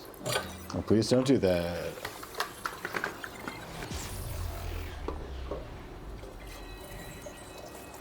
Yeah, oh man, definitely there is something to the psychology of suiting up, you know.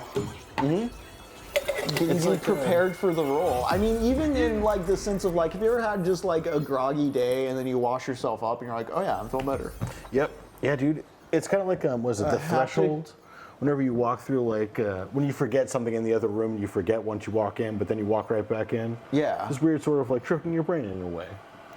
I found it interesting. I forgot a while back there was a podcast I was listening to, and it was like a public defender, and she was talking about how in real life she's very quiet and kind of mild. You know, she doesn't really, she's not very loud or boisterous or like as talkative as you'd think she would be in the courtroom. And it's like, because in the courtroom, there's a protocol and a set of rules and kind of like a role to play. Jacob's mentioned in the past how his father would explain, you know, law enforcement and all that to him. It's like, they're just adults at play. That is something to consider, and we're not just saying that to remind you that these folks are human. They're not mystified by this status or title. But yeah, when that's also why people like to adopt these roles and these things, because then it permits them to, it gives them license to permit themselves to be that way in that setting, in like a measured and constructed space. Yeah. The Fallout left arm piece, suit up. Appreciate it, Jerry. No, yeah, mask for mask, LARPing is nights. I don't want to go too long about this because I do see the battery is running low, but mask for mask, what you're saying, follow that up by checking out our Tales from the Squad Car. Tales from the Squad Car. That's right, they have to make it sound like an adventure story. But you'll see what I'm talking about if you just go on over to our Tales from the Squad Car. Be back in a bit. Hello, welcome back to Technopoverty. I'm Henry. I'm Jacob. This is Death Stranding 2. Jacob's doing some Fallout dickery. Yeah.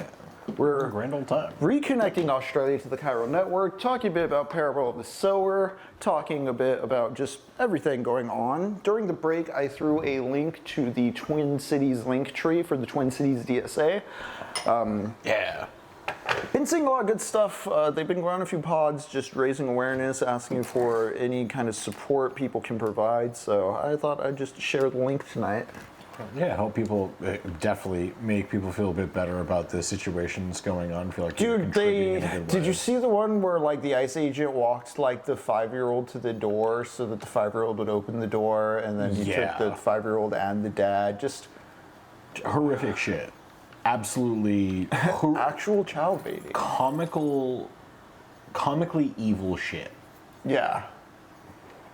Well, that's part of the whole pop culture like perception of evil. There's a want for evil to be a Moriarty, and that's sort of a vanity of the protagonist kind of thing, where like, oh, the things I'm against must be like in an articulated and sensible like Moriarty evil. Like there's a negative and opposite ideology of bad as opposed to my good beliefs that make my beliefs superior, because in America, like, it is a lot of culture war performance of like I'm better than. Yeah. So it's very much like in thinking you're better than, the other downward thing you're comparisons. constructing is, you know, that articulate pop cultural evil, and it's like, no, dude, the real shit's banal. Like, Yeah, it's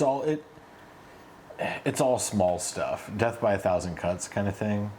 It's all these small things that really, really, truly add up in a lot. oh, Mask for Mask, I'm glad you found it fascinating. I dip in every now and then, but yeah. What's up? Any fun headlines there? Any fun post titles? Notice how much, though, it is like the mythology. Earlier we were talking about politics as fan fiction. I had mentioned something about, like, you know, politics is the fan fiction the American economy sells itself.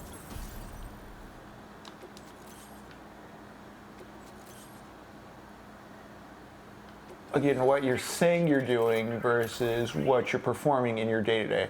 I don't know, I see this mode of 9 to 5, like, just the American culture is fan fiction. It's like I'm a big cowboy when I'm not here at my 9 to 5 seeth posting from Twitter, you know?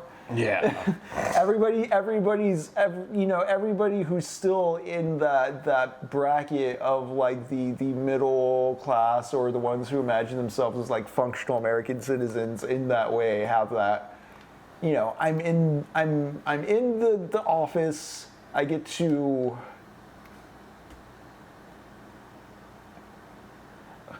I'm saying you have the 9 to 5, and then you have whatever LARP you choose outside of the 9 to 5 in American culture to post about online. Yeah. Yeah. Whatever niche thing you do that is hobby that you have to make your life around and your identity around, because that's what consumers Even at this point, it's been, you know, folded over into like make it your side hustle, so that way we don't have to pay you as much. Yeah, exactly. Monetize everything about life. Yes, Mask for Mask. Yeah, all the flock cameras. Okay, so I was saying yes to the easier 40 atrocities thing. To the second thing, I think it predates the West Wing. But Sorkin is a product and a piece of a link in a chain in the continuity of this idea. I want to get around to reading Earthsea at some point, or like doing Book of the New Sun with a proper role-playing game that suits it, because I think you can see in genre fiction, before actual like dramatic fiction or narrative fiction, in genre fiction, since the rise of genre fiction, like in the mid-century, there's this criticism of the protagonism brain. There's this vigilant eye on the idea of the neoliberal protagonist. I mean, this is kind of what Dune is getting at with whenever that Herbert quote's brought up, where he was skeptical of like JFK, like politician as celebrity. Mm-hmm.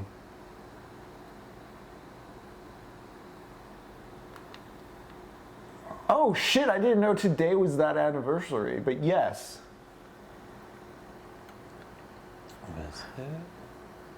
Ursula Le Guin, the writer of Left Hand of Darkness, The Dispossessed, the Earthsea books.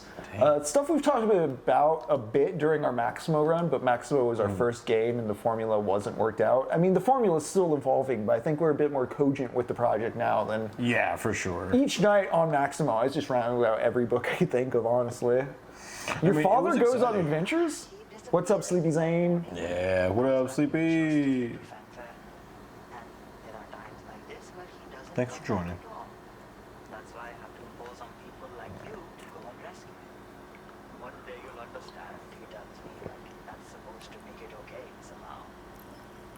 But basically, Mask for Mask, there's a neoliberal infatuation with celebrity post-World War II that I think is kind of the long boiling thread that has led us to this everybody now writes fan fiction of themselves brain. Yeah.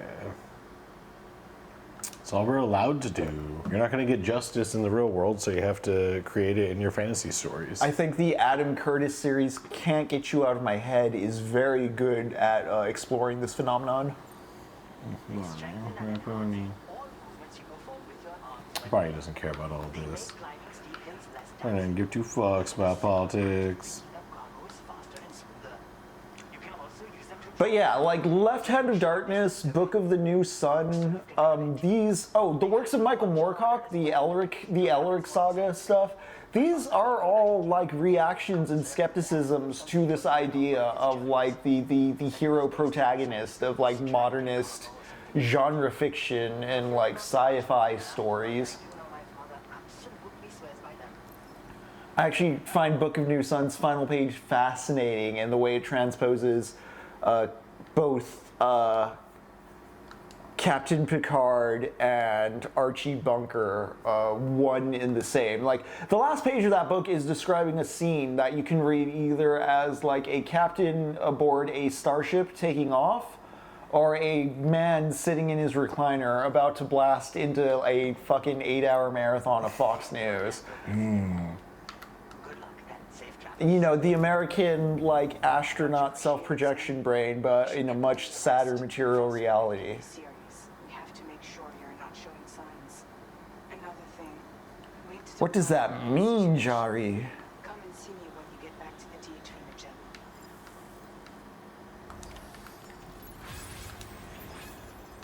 Magellan. Let's get back to the Magellan, then. Thank you very much.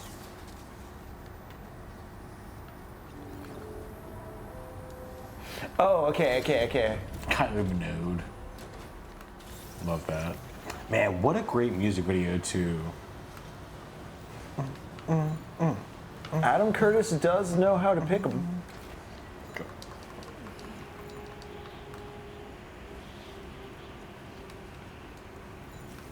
Oh yeah, I can just speed run. I don't have to wait for it to churn.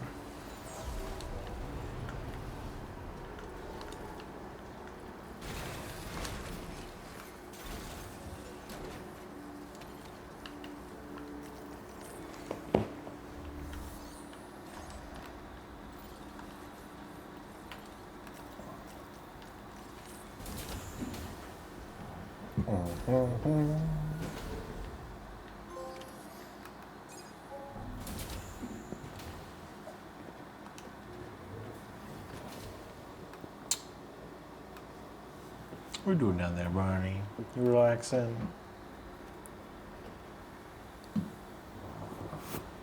Apples. All the animals.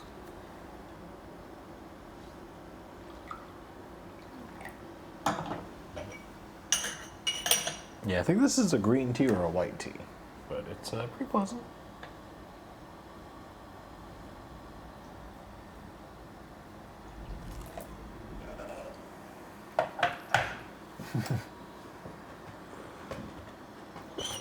We respect our dead mom president. Yeah, we do. Oh, Barney, would you like your bed up here now? Trying to join us now? Come on.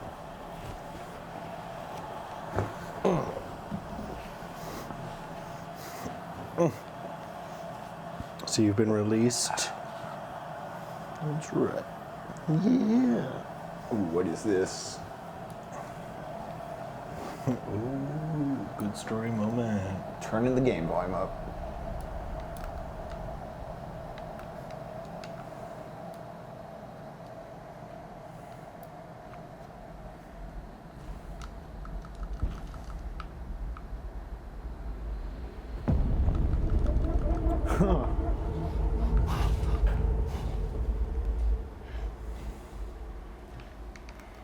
Is that the father from earlier that I rescued?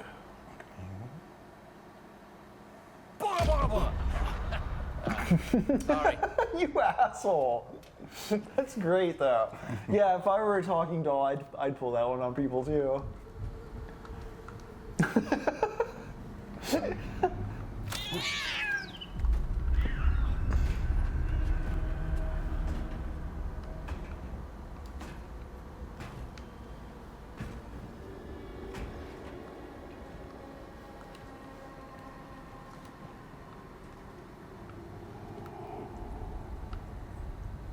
Oh, it's just a guy working the line. Got it.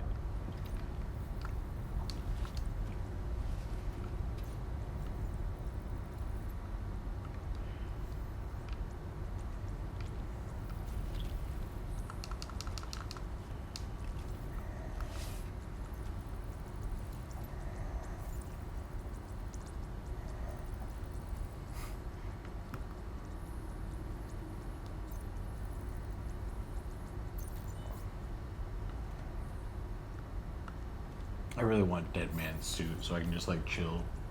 While sleeping? Yeah. Yeah. Hey, Sam. Long time no see. Or Hartman. Oh yeah, Harvey. Yeah.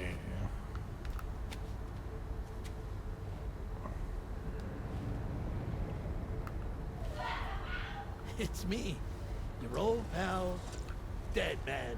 Oh, it is Dead Man. Oh. Fuck, what? Sorry if I gave you a scare. Whoa, While the Hartman is off voice. conducting his near-death excursions, I am borrowing So his Nicholas body. Winding Refn falls asleep and My soul Guillermo is del Toro normally possesses confined his to the body? beach. Crazy. I get to be here. How's that possible? Because he has my heart. Whoa. You're telling me that's... My parting gift to Hartman, yes. Per his Whoa. request, It's my heart in a bequeathed it box. before departing on my one-way trip to the beach. He put so much stress on his own that it had grown quite weak.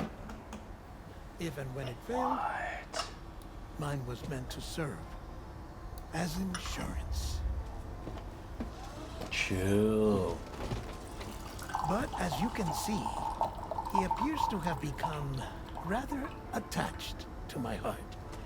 His finger never far from the proverbial on switch. Which is why I've been able to assume control of his body. I mean, this is a type of transhumanism. That's pretty cool.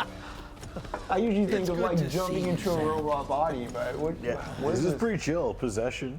I told you in Mexico that someone had falsified BB-28's records. Yeah, you had But in told us truth- that. It was yours truly. Oh? My intention was to leave no trace of a second BB-28 or of Lou. Yeah, body I wanted hacking. you to be free to live your lives, unburdened by the past. But then, well, everything changed, didn't it? You lost Lou and needed answers to make sense of it all. So, I decided to access the network servers from within the beach. Security isn't as strict over there as it is here, you see. So that was you? That's right. I am the one who dug up the information about Lou's past. Your very own Hartman was me all along.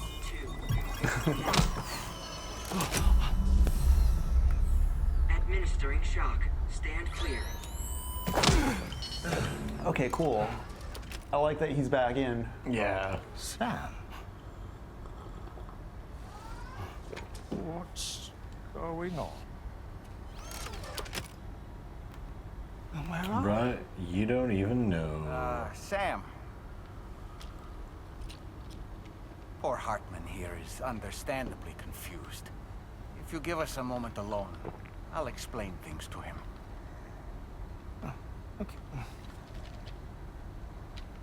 I'm gonna have this doll explain to me that a ghost possesses me when I fall asleep. Yeah. When I take my death nap. Well, I've apprised Hartman of the situation. It's not unlike my own experience. A soul finds itself in a puppet and then acts as a puppeteer. One's ka can reside in any vessel to which one has a strong attachment. Human ha or Fuck, Sleepy inanimate Zane. object. Makes no difference. I just drank tea when I first read that. Like, Fuck, that's so good. Sam, it's Charlie. We've received an emergency distress call from the Eastern Environmental Observatory. something it is very funny to do. I will not tell you who to call and do this to. But when they pick up, it would be very interesting to just go, you know, I can see your penis. I can see your penis. What's that you've got there? I know what that is. I've seen it before. All right. So something I do want to mention, let me actually turn the game volume back down.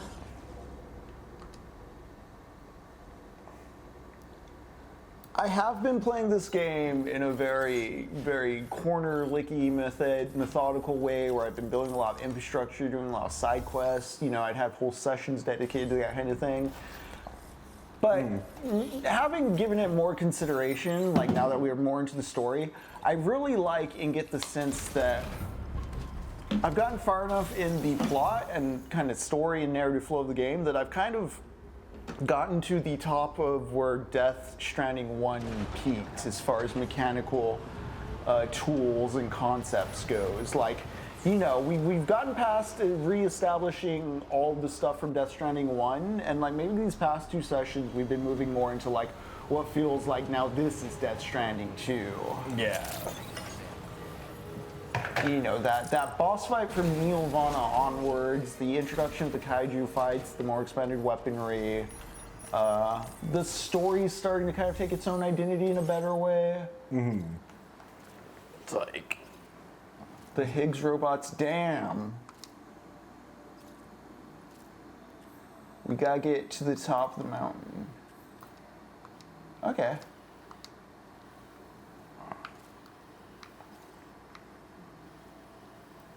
Go up that way. I think I see a way we can do 100% truck run on this, gang. So let's 100% truck run it. We're trucking all over this mountain. Really? There's no red there? Cool.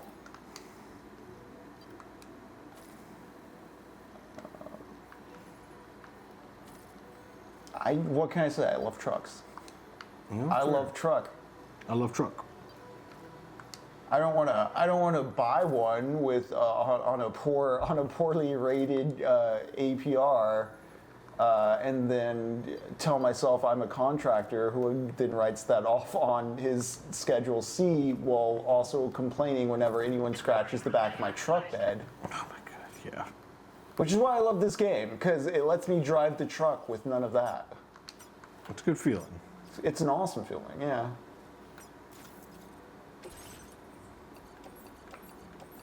All right, let's put these sedatives in the truck and get up that mountain. Sedatives. Let me see what APAS enhancements I have, because I have 130 points. Yeah, if there's any aspect of the game I maybe don't pay enough attention to, a truck nuts item would have been great, Sleepy Zane. I mean, I'm sure someone will hack the PC release eventually. Or are there mods? Have people made modded content for the PC port? Sure, Sleepy Zane. I honestly ooh, that was a coffin board one. Improved coffin boarding. I've underutilized coffin boarding, but I feel like I'm gonna be boarding all over these mountains. Yeah, I feel like that's gonna be more. Oh, DS2's not on the PC yet. Okay. Oh, is it not? I thought this was no. Okay, I guess it was PlayStation exclusive first. Interesting. That's so wild. So I really haven't been using the sharing or social focused ones. I've been kind of expecting. I guess I was expecting these to be more like direct single player utilitarian. Don't increase the range. No, yeah, like I want to boost my carrier handling. No, let's get battery efficiency for sure. Perfect. Like, I like that. Battery efficiency boost. Nice, yes. You got the PS5 for DS2. Nice. Oh, dang, nice. Jacob got this PS5 in a raffle. I did. I got this PS5 for $20. When they were going for like 1,000. God, that's great. That's the only reason. That's generally one reason why I've been like, I don't want to sell this to get a PS5 Pro because I'm like, but I only got this one for $20. It's such a deal. Ladies and gentlemen, that's how you know this is authentic techno poverty. Yeah, truly. Like, listen, we have things, but like, within reason. Oh, what's Sleepy Zane saying? In my opinion, APAS just makes the game easier. It's essentially a soft RPG system that takes you from even more powerful SAM than DS1 to a SAM that makes DS2 easy mode. There are a few upgrades that are quite useful and they're worth looking at. Yeah, that's what I've noticed. Like, I've noticed I'm not using the large bulk of them, but I like the improved battery, the auto driving. There's a few in there where I'd be like, yes, that sounds amazing. Oh yeah, look at this pristine. Look at the glitter on that snow. Do a really good job with just the physics of all of this weather. Can you guide the stick while I adjust the volume? Ooh, yeah. No, just the stick, just the stick. Oh, just the stick, yeah. Ladies and gentlemen, this is co-op gaming. That's how we do it. Every game can be a couch co-op game if you have imagination. It's true. Every machine is a smoke machine if you operate it wrong enough. Honestly, they're not good, but that's why David Cage games can. That's how David Cage games can be fun. Yeah, they're entertaining. And again, man, it just makes you see, like, man, this is so bad. Like, I could do art. Like, anyone can do art. Yeah, you know? yeah, Like, yeah. David Cage, like, I can do a video game. Oh shit! Oh shit! Dang, drove 1.5 hours to get PS5. Oh, man. And I feel you on wearing out the controllers. I have so many. I've only worn out, I think, just the original one that came with it. Where we definitely put the controllers through their paces. That was amazing that I dodged that avalanche that way. What a thrill ride, gang. You know, we'll clip that. That was like more thrilling than any part of the firefight from earlier, which is not a put down on that firefight. It's a testament to like how interesting this game can make things that aren't shooting at people. Think about that for a moment. Because this brings me in mind of why, for instance, this reminds me of the movie X2, X-Men United, the second X-Men movie. That movie makes every moment that's not a superpower still as visually interesting and compelling as it can to keep you invested. And I think that's just a principle to think of when it comes to gaming, because, you know, the shooting stuff can be, as I was saying, a crutch, like a lot of games are shooters. But can a game make you care about climbing a mountain? Can a game make you care about stubbing your toe and tripping and dropping all your shit? Yeah. Oh, there's some thin Or gathering air objects up and here. ore and whatever else.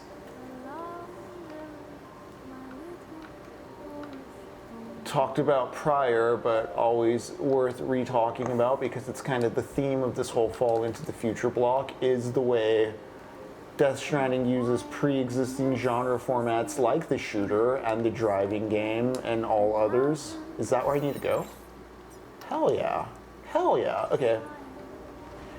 It's able to kind of repurpose pre-existing genre tropes and ideas into this kind of future-forwarded sci-fi thing where you're building infrastructure and reconnecting people.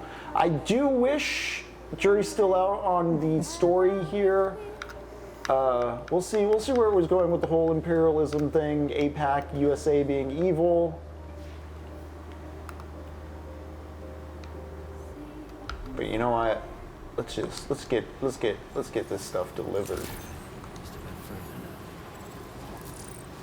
Yes, Sleepy Zane, I agree with that. The inverted shooter thing is far more present in Death Stranding 1, to the point where I kind of even forgot about it as an ethos. But I do remember that in kind of like the promos for it. You know, before the game came out, I kept myself in the dark on a lot of promo material, but I do remember Kojima talking about his stick rope mentality and how he wanted to have that present in the game. Yeah. And so when I fired up Death Stranding 1 with that idea in mind and saw that, like, you don't want to kill people because they blow up, yeah. The absence of an incinerator, again, it really does tell all as far as the tilt with the combat. I'm forgiving that boss I got stuck on forever because that was preparation on my end, but I do feel, again, they did drop an important aspect of the game with the no-killing part. Yeah, it definitely was it was a huge part of it. Sped run to those MP bullets that you can just use on everything in this game. Right, Sleepy Zane, is there an incinerator? I haven't seen one. Maybe I'm just extremely oblivious, but I remember at least 2 in Death Stranding 1. Truth be told, been waiting a long time. Go ahead and use your Cupid and get me online. Let's do it.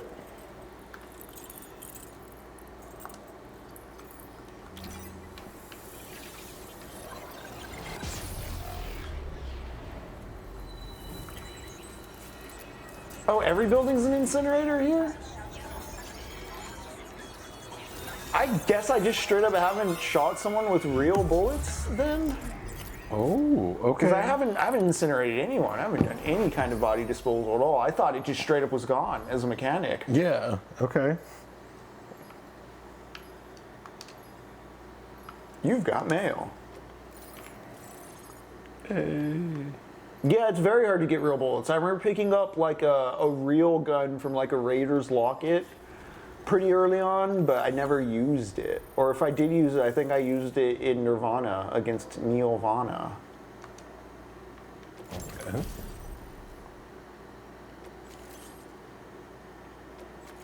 Cool.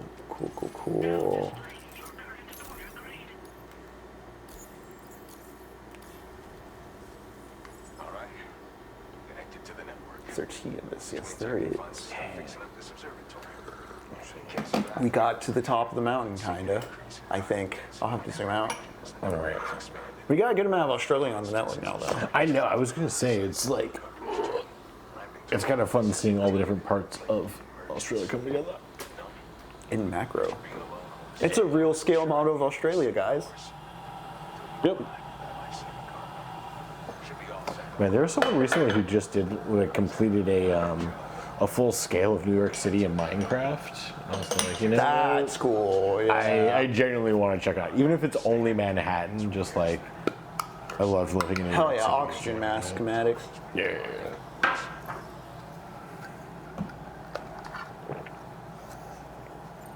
Hello, Barney. Hello. Got a bit of leaf in my mouth there. A little bit. I'm gonna see if this tea is properly labeled. Right, we're expecting another plate gate to emerge, aren't we? Oh yeah.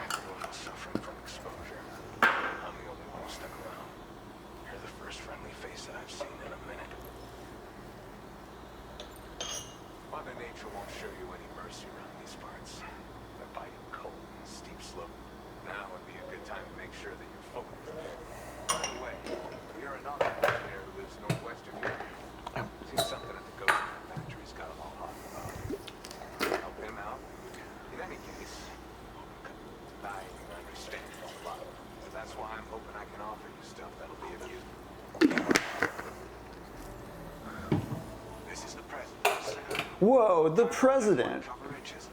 The press. Cool, 75%. Nice. Once the remaining regions have been integrated into the network, the manifestation of a new plague gate is all guaranteed. Marshal your strength to overcome the final hurdles and make this continent. Jesus Christ, he sounds like Gendo. Initiate instrumentality. It might be more of Initiation.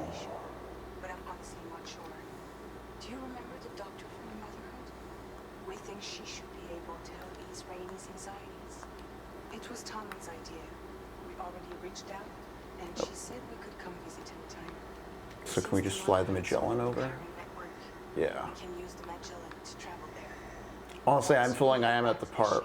Just head to your private room and settle in. You can use the trip to catch up on sleep.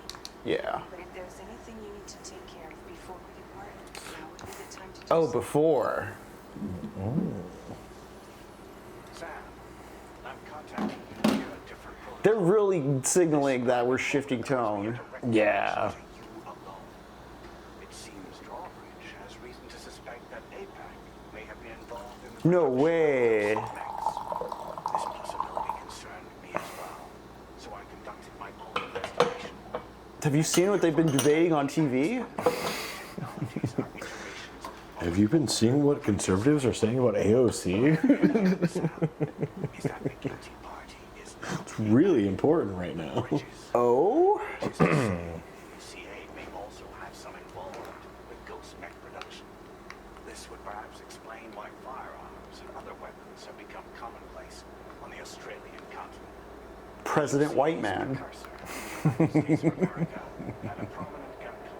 Oh, you really? I love that. British colonial. They retained the right to bear arms so that they might defend themselves against future. I mean, they tell themselves that. APAC has no such designs, of course. Uh-huh. Higgs has used factories to obtain Oh, is that so? attempted to subjugate the continent through violent action. And so, the people of Australia have, in response, been forced to take up arms in self-defense. A distinctly American philosophy, and one which would appear to have spread to this continent. Is it distinctly American to be all like, hey, that guy's coming at me with a gun, I should get a gun in self-defense? This particular situation is Like, didn't the British also have guns? Didn't a lot of militaries throughout the world also have guns for this reason? takes the lead in expanding. I mean, wasn't like the gun the tool of like imperial conquest? It was, but especially like the machine gun when that started being the thing. I realize it must be vexing not knowing what to believe, Sam. Should I learn Dude, I like get the fuck out of my face. for my part? I have a favor. I must insist you not disclose that we've been in direct contact. There's no telling who may be involved in what at this stage. So APAC or Bridges? Oh man, weird. The Magellan's unable to travel? It's what? A cow.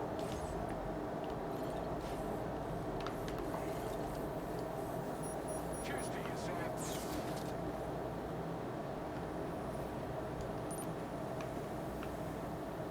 Oh, I should get an oxygen mask just to have it.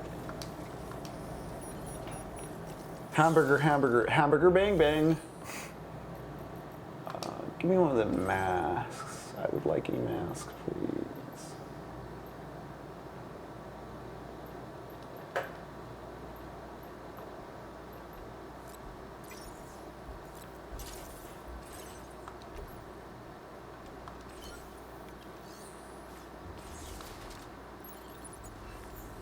Oh, that's cool. Look at the oxygen mask. Jacob. Oh, damn. Oh, that's actually really cool.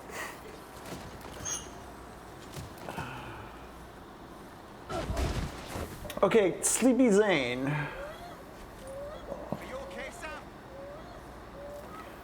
First off, no, actually not really. Let me comfort the baby while I ask this next part. But Sleepy Zane, I have a question. Sleepy Zane, I wanted to hop in the Magellan and just fly back to more established infrastructure and start doing a round of like side questing and more infrastructure building. However, in order to use the Magellan, I think I have to trigger the next story moment. in the least spoilery terms possible, would I be able to like do the story stuff and then still retain the side quest latitude, or is it going to funnel me into some pretty heavy narrative shit?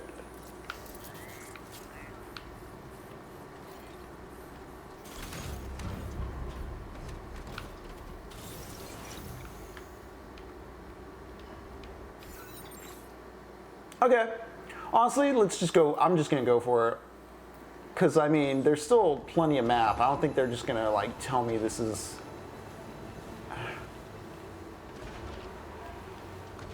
Okay, so in the broadest sense, though, I'm not triggering the end game by, like, hopping on the Magellan.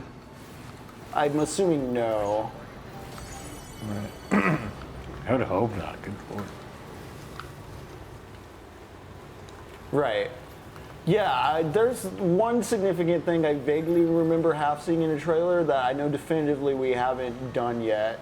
So, I mean, still expecting a good chunk of game to be... waiting ahead. Yeah, waded through.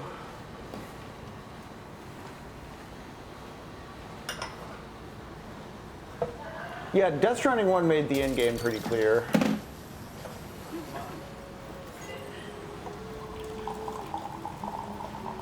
Oh yeah, there's that poulet. If anything, we might just chill with these story bits, and then by the time they're done, if time is looking slim, we'll be able to start next session side quest happy. Because I am at a state of nirvana with all the gear floating out of the world. I'm ready to just go through the portal, reset everything, be like, all right, let's start from scratch. Yeah. I'm really liking this poulet.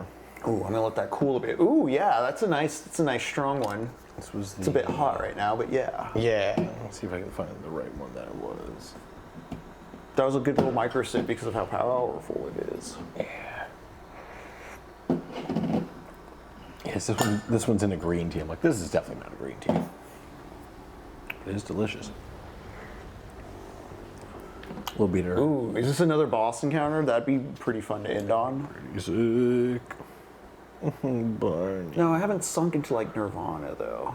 Those usually have a bigger phenomenon around them.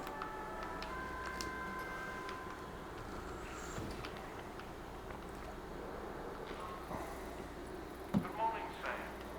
The DH3 Magellan is currently docked near the Motherhood Shelter. An escort arrived a little while ago to take Rainey inside. The doctor has requested to see you as well. Head on over whenever you feel ready. Nirvana is within us all, dudes. And truly.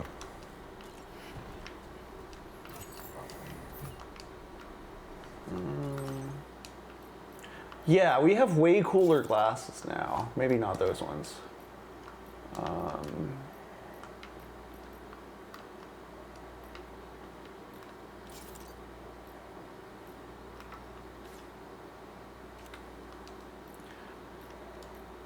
Ooh, no, nah, yes, yeah, oh man.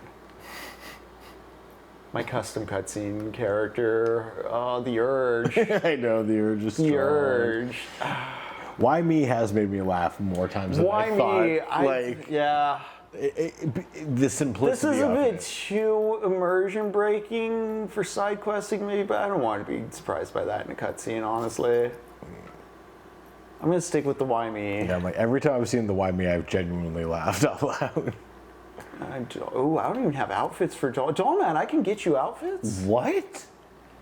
Shit. Oh. I need to do more side questing, I guess. I thought, no, yeah, this one's, no. Nah, we're gonna keep this heroin addict look we got going. He's a trucker, so.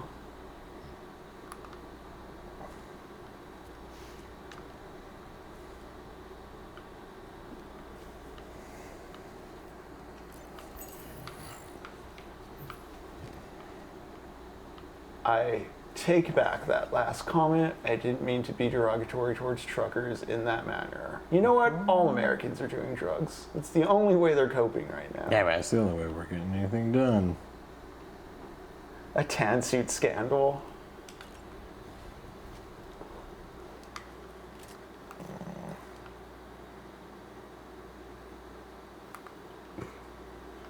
I mean, that's why the CEOs need all that money. The cocaine industry is hurt. 90% of humans do drugs. Just saying, you know, it is a billion, it is an industry. There's a reason it's an industry. It has a base of consumers. True. I think there needs to be a better conversation than just the say no to drugs campaign as far as like what drugs are and where they are in society. Yeah, like what their uses are. I think too a lot of that taps into would have to tap into acknowledging a general theory of alienation and depression that would make the American project too dissonant, you know? Yeah, we can't have that sort of like cognitive dissonance actually out in the open. Same way you have to keep pretending nobody knows what gay people are, even though it's like, dude, like They've been around the entire time. I'm sure one of the presidents has been. Yeah, absolutely, without question. We just didn't know it. I think I just go inside.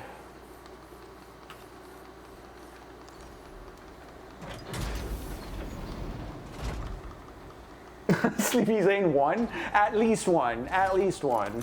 Yeah, bare minsies. I'm just saying, in the 1800s, before the post-industrial, like, nuclear age conception of what a household is supposed to look like, there are a lot less questions asked about when dudes live together. Mm-hmm. It's okay. You can trust me. Right, Buchanan's who I'm thinking of, Mask.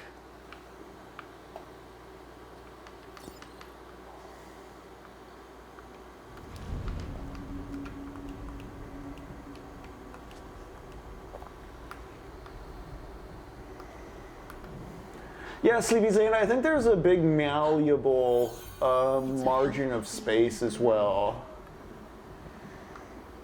We cake this up and distance it in terms like cuckoldry and like, you know, we're thinking we turn that into like zero-sum kind of mindset, like insult slander stuff, but like dudes like to watch other dudes. Why do you think there's a whole pornography industry in the first place? There's literally an old-timey word for exactly what you're doing. There's even that old-ass Ron White bit where he's like, do you like small dicks in your porn? And the dude's like, no, I want big ones. Big like, ones. yeah. It's kind of gay. Yes, Sleepy Zane, that's correct. Yes, they are. Your womb is connected to a beach. Your womb's connected to a beach, eh? Now, open your eyes.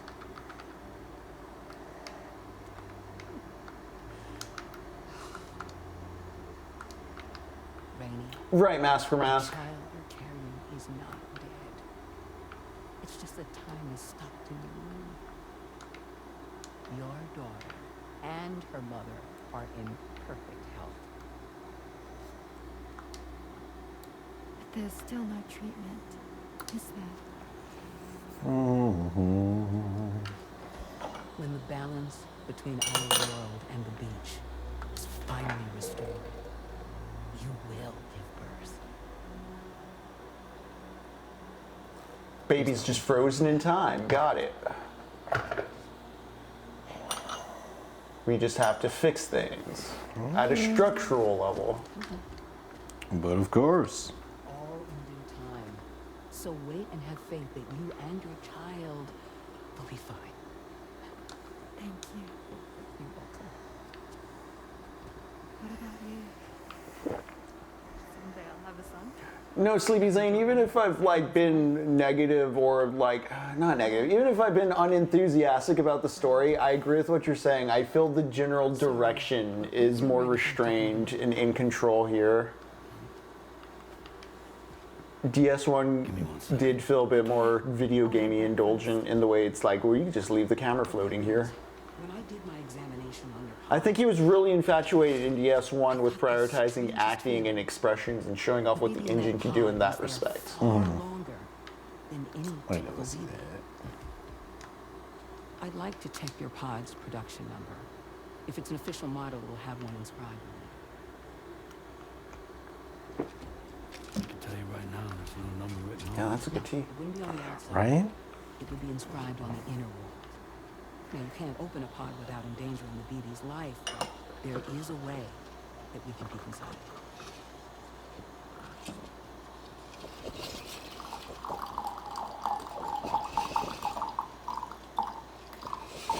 This just also, I mean, for any flaws it has, just the ambition, even when it's like, that's a weird idea, it's like, wow, that is an idea. Yeah, that's a new concept, a new idea, something I haven't seen. Sort of like a BB's date of birth. Impossible. 11 years ago. The very same Oh. day as the whiteout. Whose date of birth was 11 years ago?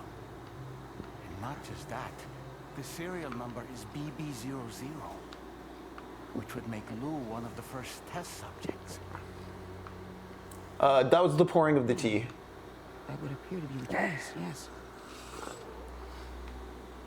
If we scour the archives for any mention of BB00, there's a chance we might learn more about Lou's past.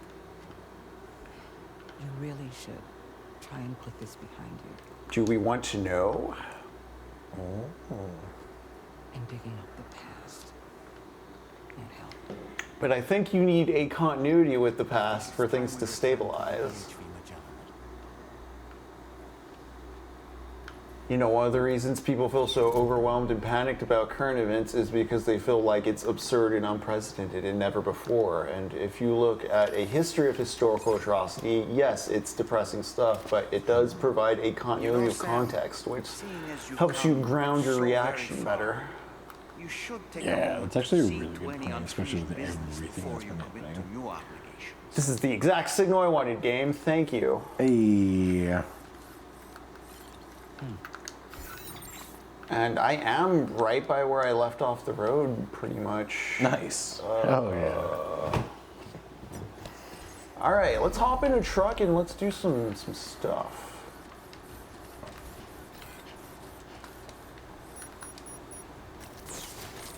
What is all this cargo? What do I have? I have a bunch of lost cargo, smart drugs. I'm once again just going to drop off the lost cargo.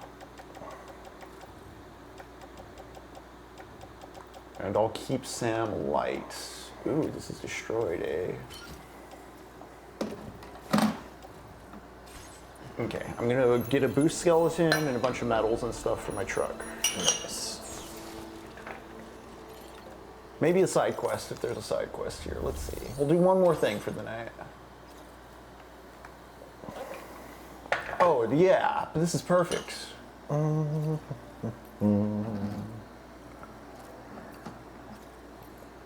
Yeah. I don't want to run back. I don't want to run back.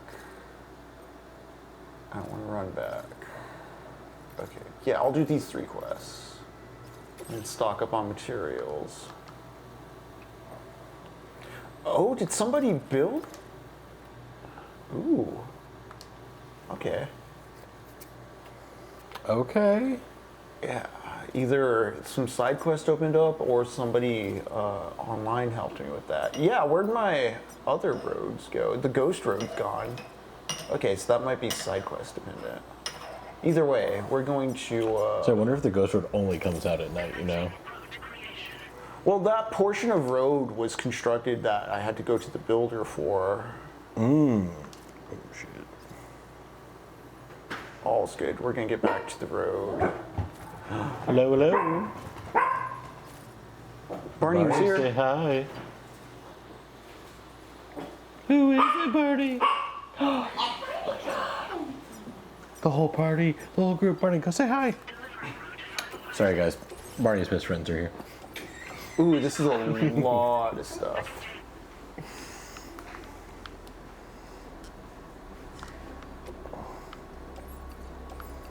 Okay, so don't get in any tar. Copy that. I should pretty much just stick on the road once I get there.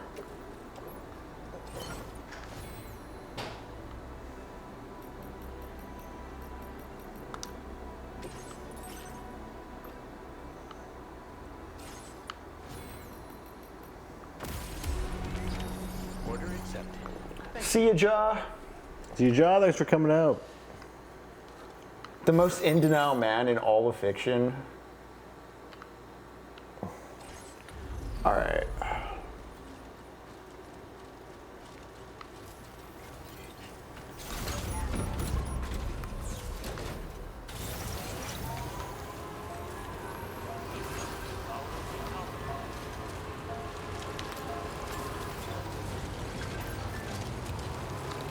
Oh yeah, there's those little transport pods too, which are nice.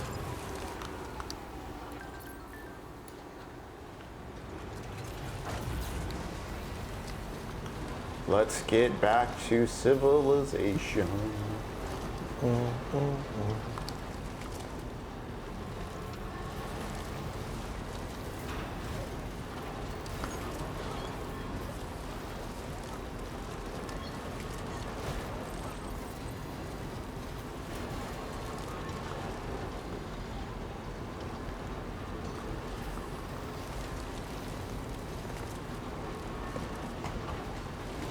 Barney, hi.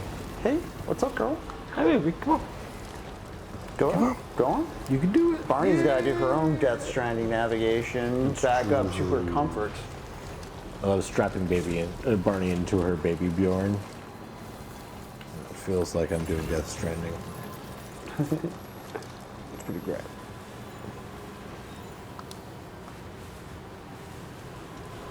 Yeah, oh man. It's something I've been thinking about too. There was a viral, ooh, this is real muddy in this rain. I love it. We gotta go, we gotta go. It's something I've been thinking about with that viral TikTok that's been going around about those like millennial kids interviewing their boomer parents, and the boomer parents are like, oh yeah, if Trump ordered them all, you know, the National Guard to fire on them all, he must have a reason for it.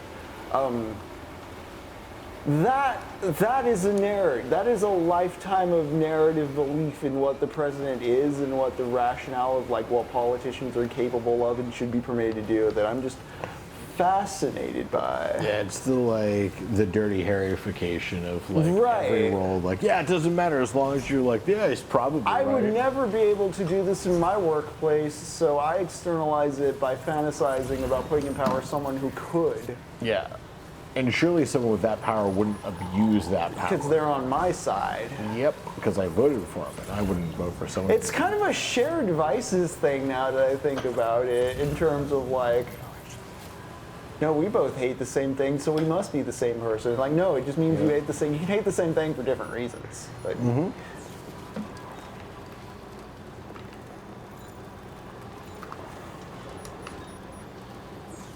Barney, what are you doing? all right. Trying to get under here. All right.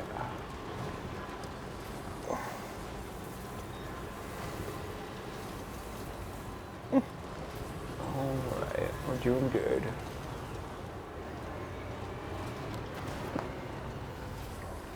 I don't know why did I do that? That's not the way. That is the way. Oh yeah, we are back on the road. Oh, look at those mountains. When I first came up over that ridge there and saw that, Yeah. we were like up there. Oh, dang. You know? Yeah. Like, progress has been made from, my God, that mountain is so huge. Yeah, let's rotate it really quick. Just proper overview. Yeah, let's get it. Yeah, we got a big chunk of this mountain tonight. Now we're just doing some drop-offs along this route. Hell yeah.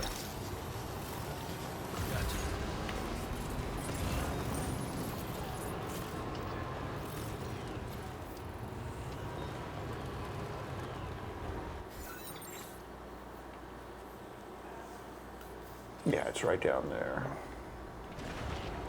Oh, what's Elman saying? There's a displacement effect. I could never, but I need somebody to do it for me. It feels like things will be okay. Right. Yeah. I'm gonna hire the bully. It's honestly like a lot of people's sentiment, like online, the joke is like, I kind of get why Stalin just started shooting people. It kind of like that. Is what you end up.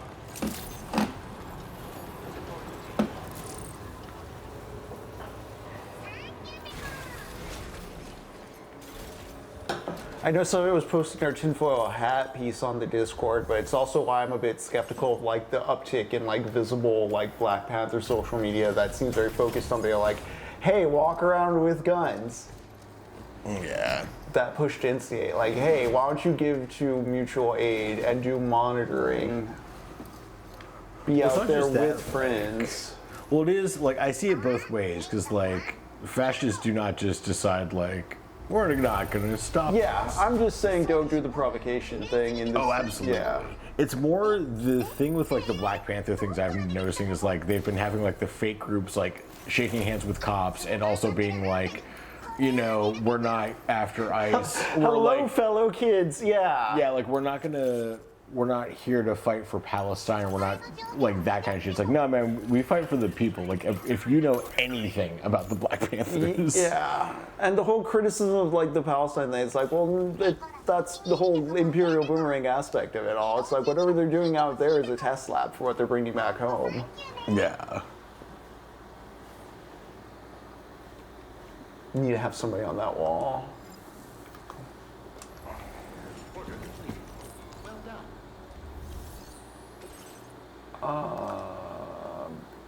No, we don't want to go that far today, right? No. I am headed that way, though.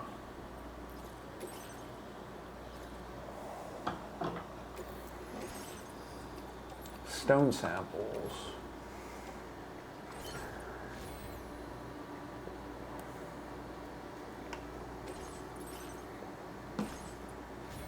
The blowback is fast.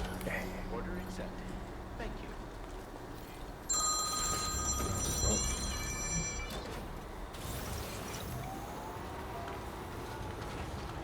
All right, gang, we're gonna make this last drop off and that'll be it for the night. Again, if you are on the Discord, Alan Brista is our next movie. I may be doing more, well, Alan Brista is not going to be uploaded to the drive, but there's going to be more stuff uploaded to the drive. There's a few non-explicit links to this sci-fi program stuff up on the drive I highly suggest checking out, notably the 9th configuration and Riddle of Fire.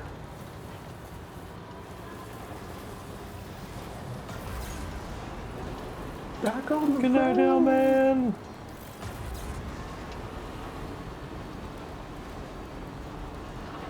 Yeah, have a good night. Rest easy. There's Thanks just this last stretch of road. It looks so pretty. I love the color contrast right now. Yeah, like this whole craggly area in contrast to the Snow White Mountain over back that way. Great geographic feature. Dude, and like the transition between each of the different areas is really nice and really well thought out. I liked Death Stranding's terrain in the Death Stranding 1 terrain and overall like the map was suitable for the challenge, but this one is nicer to look at. I just feel like Death Stranding 1 had like 3 biomes. There was like the green place, the desert place, the snow place. I couldn't afford a 4K TV just for this game. Maybe someday. You know, Zane, I also couldn't admit it. Facebook Marketplace really opened up a lot of stuff. Especially around February, because a lot of people, TVs, if you're gonna buy a brand new TV, buy it around February because football season starts around then, so that's when companies actually put like their brand new higher end stuff, but that also means the cheaper stuff, or the lower end things, are a lot cheaper, and they're still really good.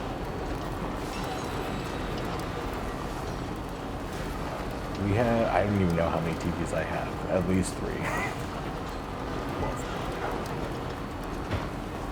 Yeah. Dumb CRT. Whoop, whoop, whoop. I wish there was an American company that made like flat screen dumb TVs. So you're just like, you can plug HDMI's into it. And like aux, and that's it. Like smart TVs were a mistake. Yeah, dude, they really were, and like they've just been showing like you can governments can reverse the polarity of them speakers, which turns them into microphones. So you can literally, like, your TV can just be listening. Your TV's listening, your phone's listening. Yeah, everything's listening. Jacob, could you continue on this road until you get to the fort up ahead? I'm going to plug the light back in. Okay.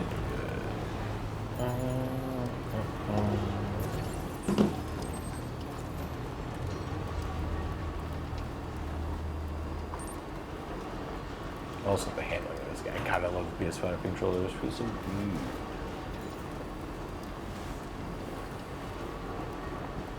Yeah, Sleepy Lane, and like, I mean, even all the way back in like the PS2 days, I was like, oh, I already have a DVD player inside my PS2. Like, I can already get Netflix on my Xbox 360. That was one thing, man.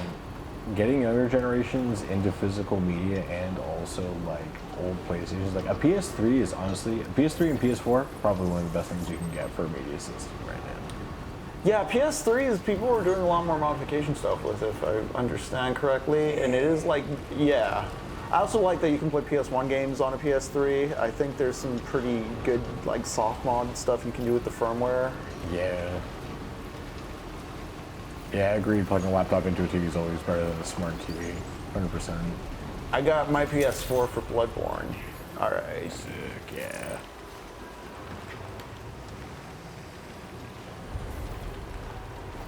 I don't remember what the first game was that we got for PlayStation 5. Bloodborne. I remember because I picked it up. I got Bloodborne, Dark Souls 3, and Doom 2014. Right. Oh, yeah.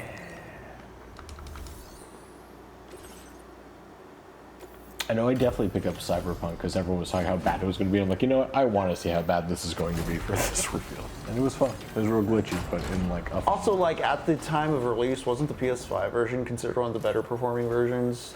Yeah. I'll process you.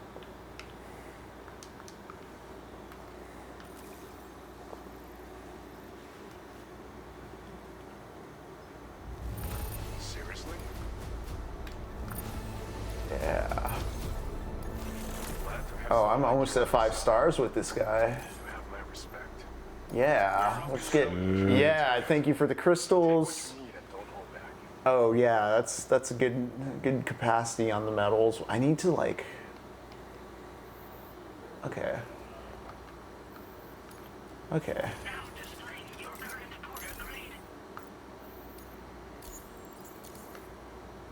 I have something I want to give you. Take it. See if Ooh. Ooh, is it an energy drink? No, it's I thought that was a can from far away. Dang. Little boxing kangaroos. Dadgummit. Deal more damage with my melee attacks. Oh, I do have to accessorize my backpack more. this is a special. You survive your close quarters combat abilities, but sure, it might just seem like fighting's about more than physical strength. Strength of will. Strength of will too.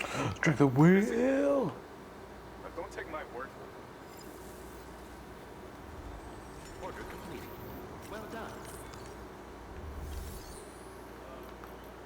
Management.